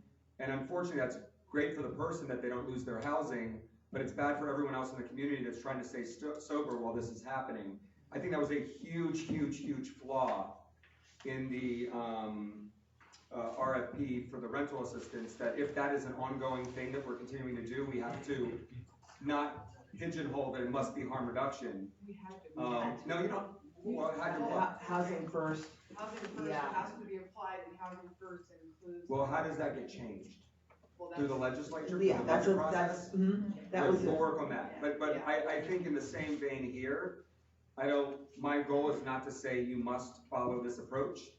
I think the goal is to suggest, like, it's therapeutic community. Yeah. Like, this is not like any type of a restrictive model, but what type of tenets of it are you planning? And it's one of, I'm sure it's one of multiple factors under project description. Right. I think it's leading people towards that direction, which is basically just a humane approach. It's a humanizing approach. It doesn't mean you must do certain things or you're not considered, right? And so I think you can straddle that. Madam Chair, if we could, maybe just direct staff to include another 2.8, a sub-factor. I would hate to limit it to one particular strategy. I agree. You know, as long as it's evidence-based and academically verified, that can be part of your evaluation criteria of how to winnow out people. Yeah. And I think we can do that in probably one bullet and soften it and still put the RFP out in the field. It was absolutely. This was so technical in nature. I mean, kudos to everybody for getting it this far. I mean, it was very difficult. We very much are learning on the fly on this piece of it, but I think we can soften the language and direct it to be better. Just a really quick point of clarification. So are we saying the supportive therapeutic concepts, is that going to be a sub-bullet under 2.4, a new 2.8? 2.8. Thank you. Now, I think we've got that piece of it settled. I think there may be consensus on the $2 million. What about Scott's lease? I was left dangling on that one. And I heard the response of council, and this is a tough one. I mean, I gather there were cogent reasons for not allowing leased property to be rehabbed and qualified.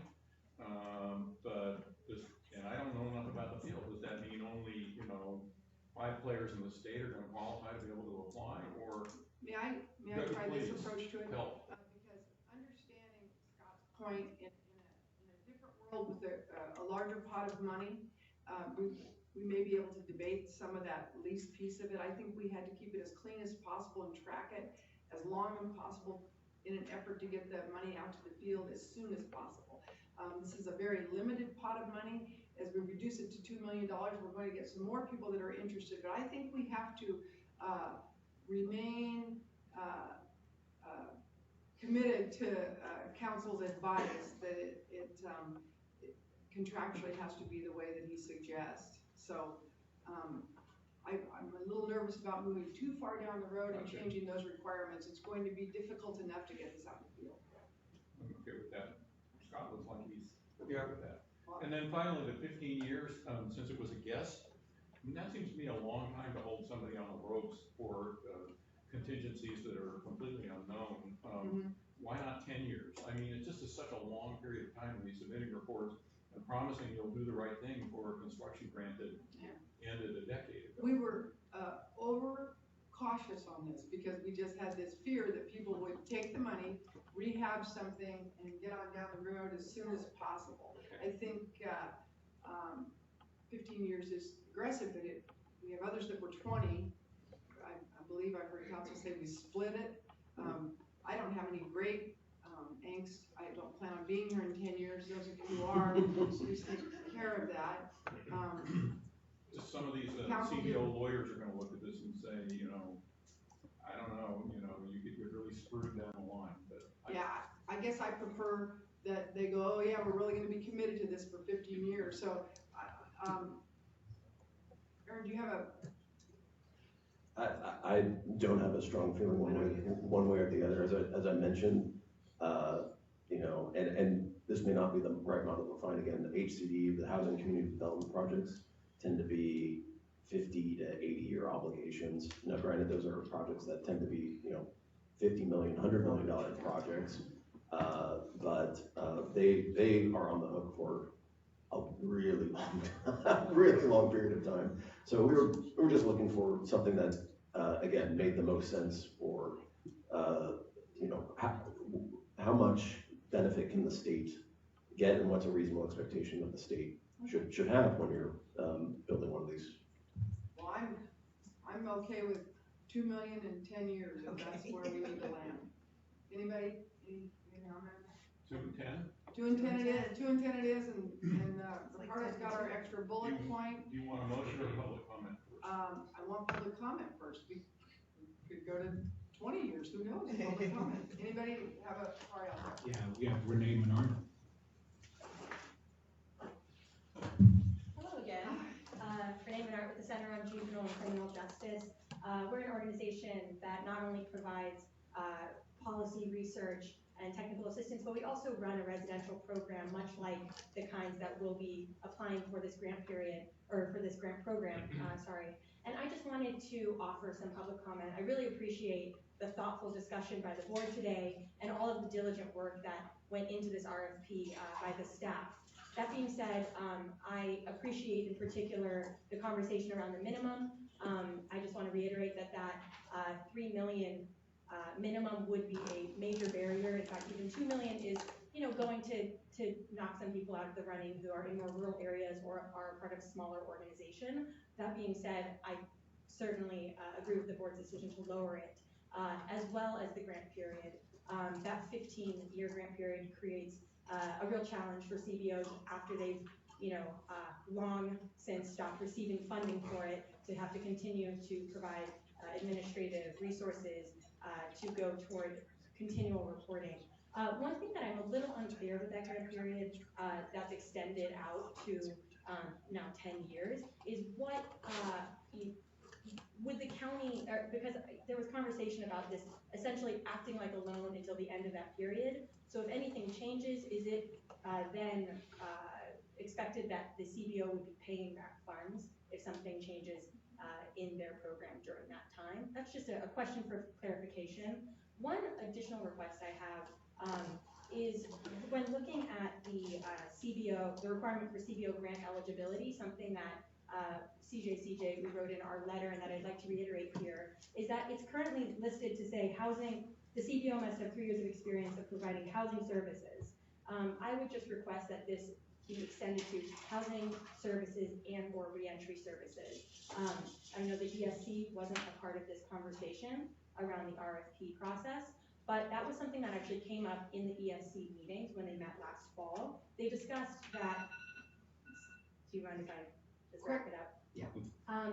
The ESC had discussed that housing organizations offer an angle of expertise, but organizations that have been providing reentry services to this population have another angle of expertise where this grant program meets in the middle. So of course, they would still need to have property, they would still need to have a strong application, but I would request that that's not filtered out from the beginning. Thank you. Thank you. Back to the board. I believe we have staff's recommendation. I can make a motion, I think. I've noticed you've been feverishly writing over there. So, and I hear you, Renee, on the, changing in the wording on eligibility, but I think it's a one bridge too far right now for today, unless others agree. Well, I just want to be sure that Renee heard the modification Ricardo read aloud on eligibility. I think when we talk about providing housing services to people coming out of prison, that I think equates to reentry services. Well, I don't know that, I think that's it. I think. I thought it was consistent with what Renee was asking for, but, I mean. I think it's implicit, actually, but, it is a difference. It is. Okay. Okay, well, I'm gonna move, that we, adopt the staff recommendation, including the, 3 changes offered by the staff as, first proposed, that the minimum grant size be reduced from $3 to $2 million, that the maximum guarantee period be 10 rather than 15 years, and that we include the language, modifying the, program description criteria, to include, new, program quality, content as discussed by the board. Program quality content, program Well, we quality left it up to instruction. staff to revise the, Okay. do we wanna Content. amend what I said, Well, program description information? one implies, to me, programs that would go on within the facility. I think what Scott was suggesting, because this is a construction grant, that it was something that was amenable to programming with, rather than a prison look at, so. All right, well then, Yes. okay, then the final piece would be that the program description criteria be modified by adding a bullet that addresses the therapeutic quality of the model. Yes, I think that's. Does that do it, Scott? Yeah, content leads me to believe what's gonna go on in it afterwards. I'll second. We would like the foundation for all that, right? Okay. Hearing a fabulous motion by Mr. Steinhardt first, I'm looking for a second. Second. All in favor? Aye. Opposed? Abstained? Motion carries. Thank you, Ricardo. Thank you, everybody. That was complicated. Thank you, council. Super simple.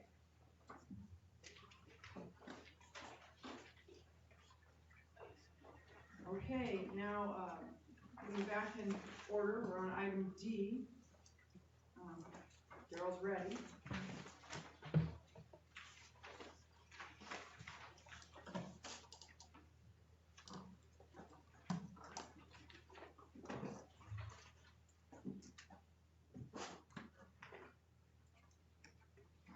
Madam Chair, board members, my name is Daryl McDaniel. I'm the field rep assigned to the Edward Byrne Memorial Justice Assistance Grant. This agenda item D seeks board approval for the development of the California State JAG strategic plan and state strategy to take effect on October 1, 2022.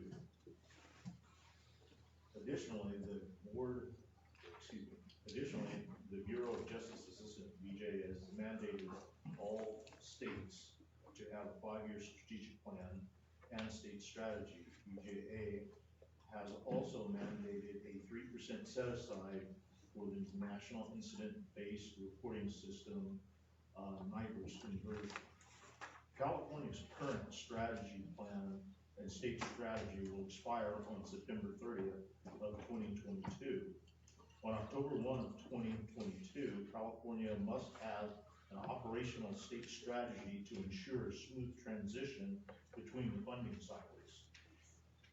To accomplish this, California must have an updated strategic plan and strategic strategy prior to October 1 of 2022.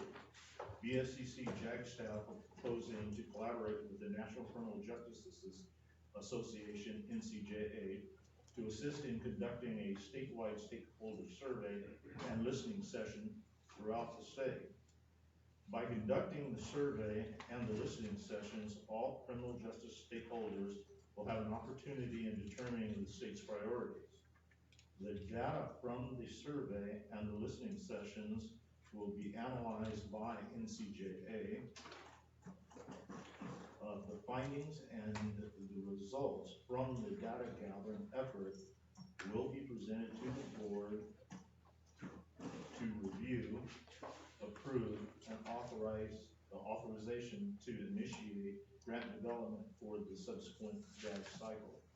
Currently, the SEC is communicating with NCJA to formulate a timeline to start the data gathering process, which hopefully will start after the board approves BSCC's plan.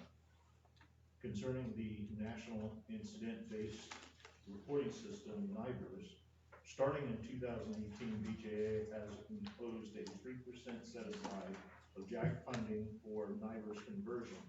The Federal Bureau of Investigation has mandated all states convert to NIBRS by January 1 of 2021.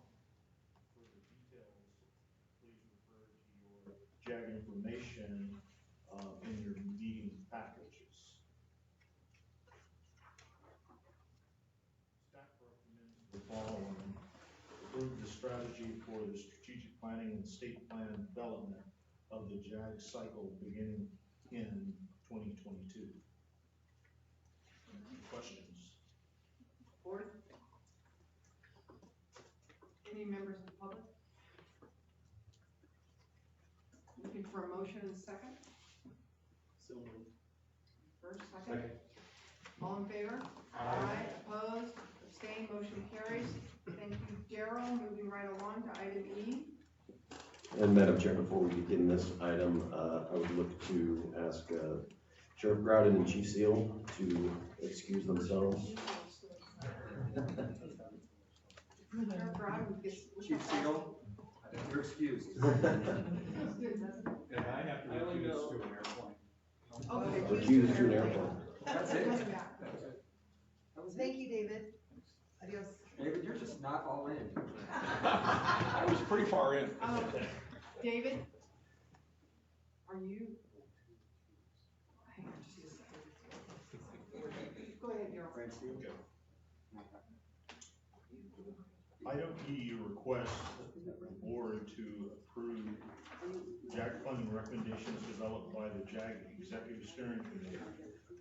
The ESC has worked collaboratively for over 22 months to develop and complete all assigned tasks related to the JAG grant.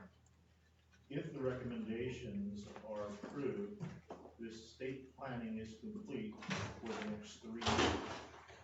State strategy for the next 3 years was approved by the board on November 8th, 2018. A copy of the state strategy is in your board report packet. For the first year of the new JAG cycle, BSCC has a little over 16 million going to the field.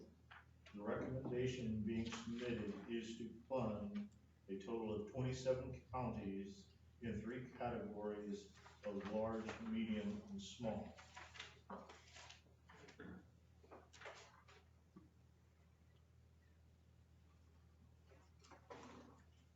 The rankings being shown on the screen do not reflect the funding notes as illustrated in the board agenda packet. On the screen are the small counties That's the first 7. And there's the all 11 of them, or the rest of them. Going to the medium counties, those are the 8. And you also have a copy of what's on the screen in your packet. And they're of the large.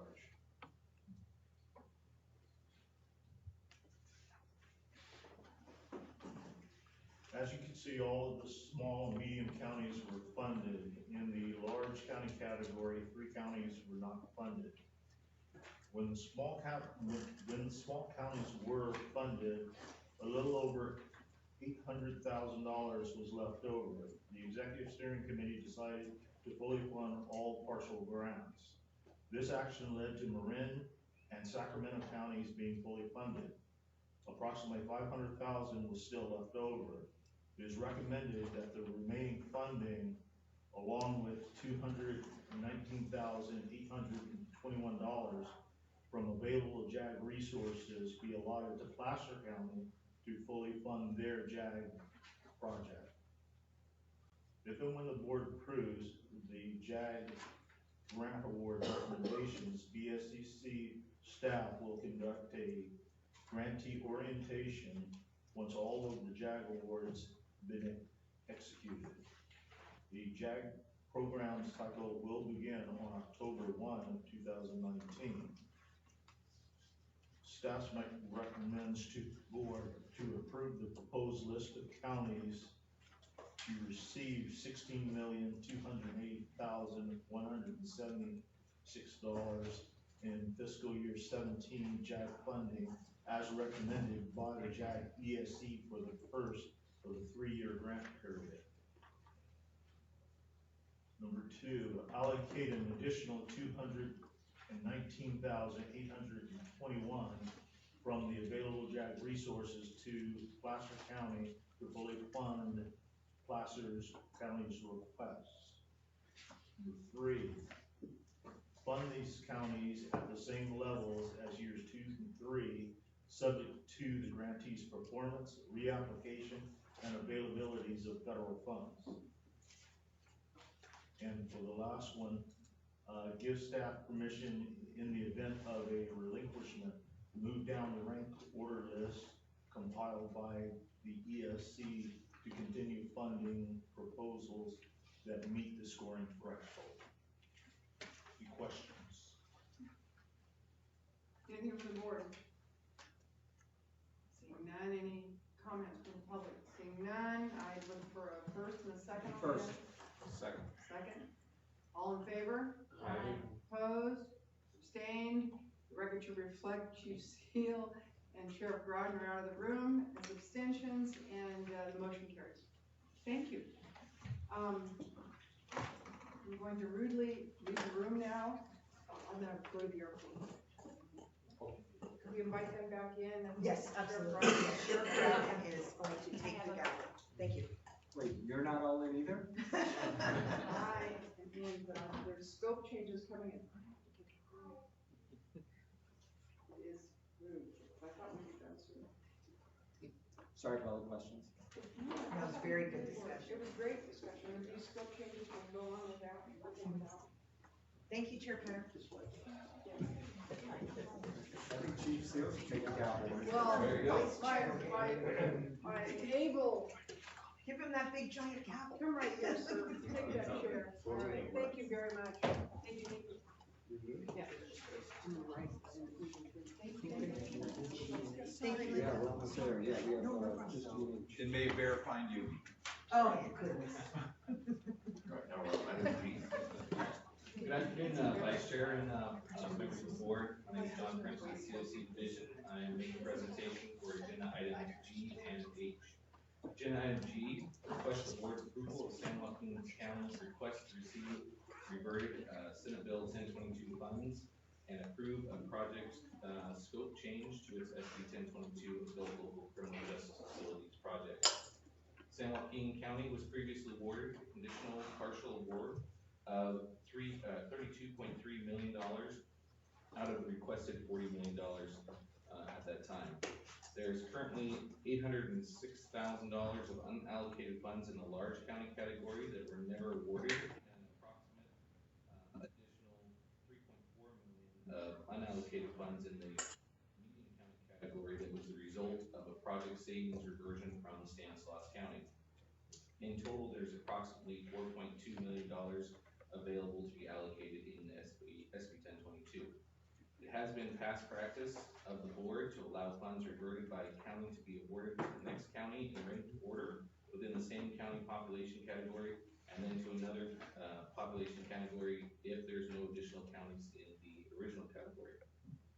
On August 28th, 2019, the BACC received a letter from San Joaquin County requesting the reverted funds and requesting approval of a project scope change. The primary purpose of the project scope change would be to add a new 12-bed mental health wing to the existing project. Staff is recommending two actions. Staff recommends that the board approve the additional award amount of $4.2 million of remaining unallocated funds in the large and medium county categories to San Joaquin County. And staff also recommends the board approve the San Joaquin County request for a scope change to its project. All right, great, thanks, John. Any discussion, board? You did that so well. No discussion. Seeing no more discussion from the board, public comment? We have no public comment. Seeing that there's no public comment, we have a motion. Motion by Sheriff Gore, second by Scott Budnick, all in favor? Aye. Opposed? All right, motion carried. Now we'll move on to H. Right. Agenda item H, request the board approve Napa County's request for a scope change to its Senate Bill 863 Adult Local Criminal Justice Facility Construction Project. On August 27th, 2019, the BACC received a letter from Napa County requesting a revised scope change to include the previously planned county's self-finance project inside the SB 863 project scope for operational and cost efficiencies. The scope will change and increase the total number of beds inside the SB 863 project from 96 to 256. And the staff recommends the board approve Napa County's request for the scope. All right, thank you, John. Any discussion at the board? Seeing none, do we have public comment? Yes, we do, Renee Menard. All right, Renee. I want to promise this is my last time, but it's also the last agenda item. Again, Renee Menard with the Center on Juvenile and Criminal Justice. I just wanted to raise before the board that this is a scope change really drastic in comparison to the original proposal. A bed increase of 160 nearly triples the original scope of the project, and that raises concerns for myself and for members of the community because this doesn't reflect the original proposal that was reviewed and approved by the ESC years ago. That being said, you know, if the board does move forward with approving this scope change, I do have a couple of questions for clarification. First off, and this may just be a challenge with my read of the proposal, given that there are multiple sources, but I would appreciate clarification whether this is a 160 bed increase in the total facility or reallocation of the funds from a different area of financing that's now going to be under the SB 863 funding. The second question I just would like to raise before the board is that when looking at the mapped area, it accounts for 128 beds, but it's unclear to me where that other 32 beds that are referenced in the scope change are going to be located in the facility, just when looking at that map. Thank you. Thank you. So I can quickly address that. The original project with the 863, this is actually a joint project, 863 and 844 project, and the county is also building a project at the exact same time with this facility. The property, the way that it is located, and in order to have operational efficiencies with the county for operating this project and facility for the next 30 plus years, was schematically designed out to have the county facility and the state's facility abut one another. so that you have one general hallway, so you're not transitioning people between the two different facilities. Everything can be housed inside one facility. Because that, there was a request from the Department of Finance to make this one big facility and include the county's piece into the state's piece, and the county was happy to do that. The county then would be giving up some additional property rights that they would have had on their own piece of the facility by bringing that inside the SB 63 project. So adding these beds into this project does not actually change the number of beds that the county would be building overall. It just encompasses it into this 863 project, which allows them, when they go out to bid for the construction, to also reduce the costs as well. And like I said, overall, over the next 30 plus years, to have operational efficiencies for that facility. Thank you, John. That's helpful, thanks. Any other questions for John from the board? Any other discussion from the board? Do we have a motion? So moved. Second. We have a motion and a second. And all in favor? Aye. Opposed? That concludes H. So now we have another public comment? Or no? So, we have no other business, correct? So we have a motion to adjourn? Moved a lot smoother when you took over. By the way. So you're making the motion? Motion to adjourn. Second? All right. We're not in closed session? No closed session. Okay, thank you.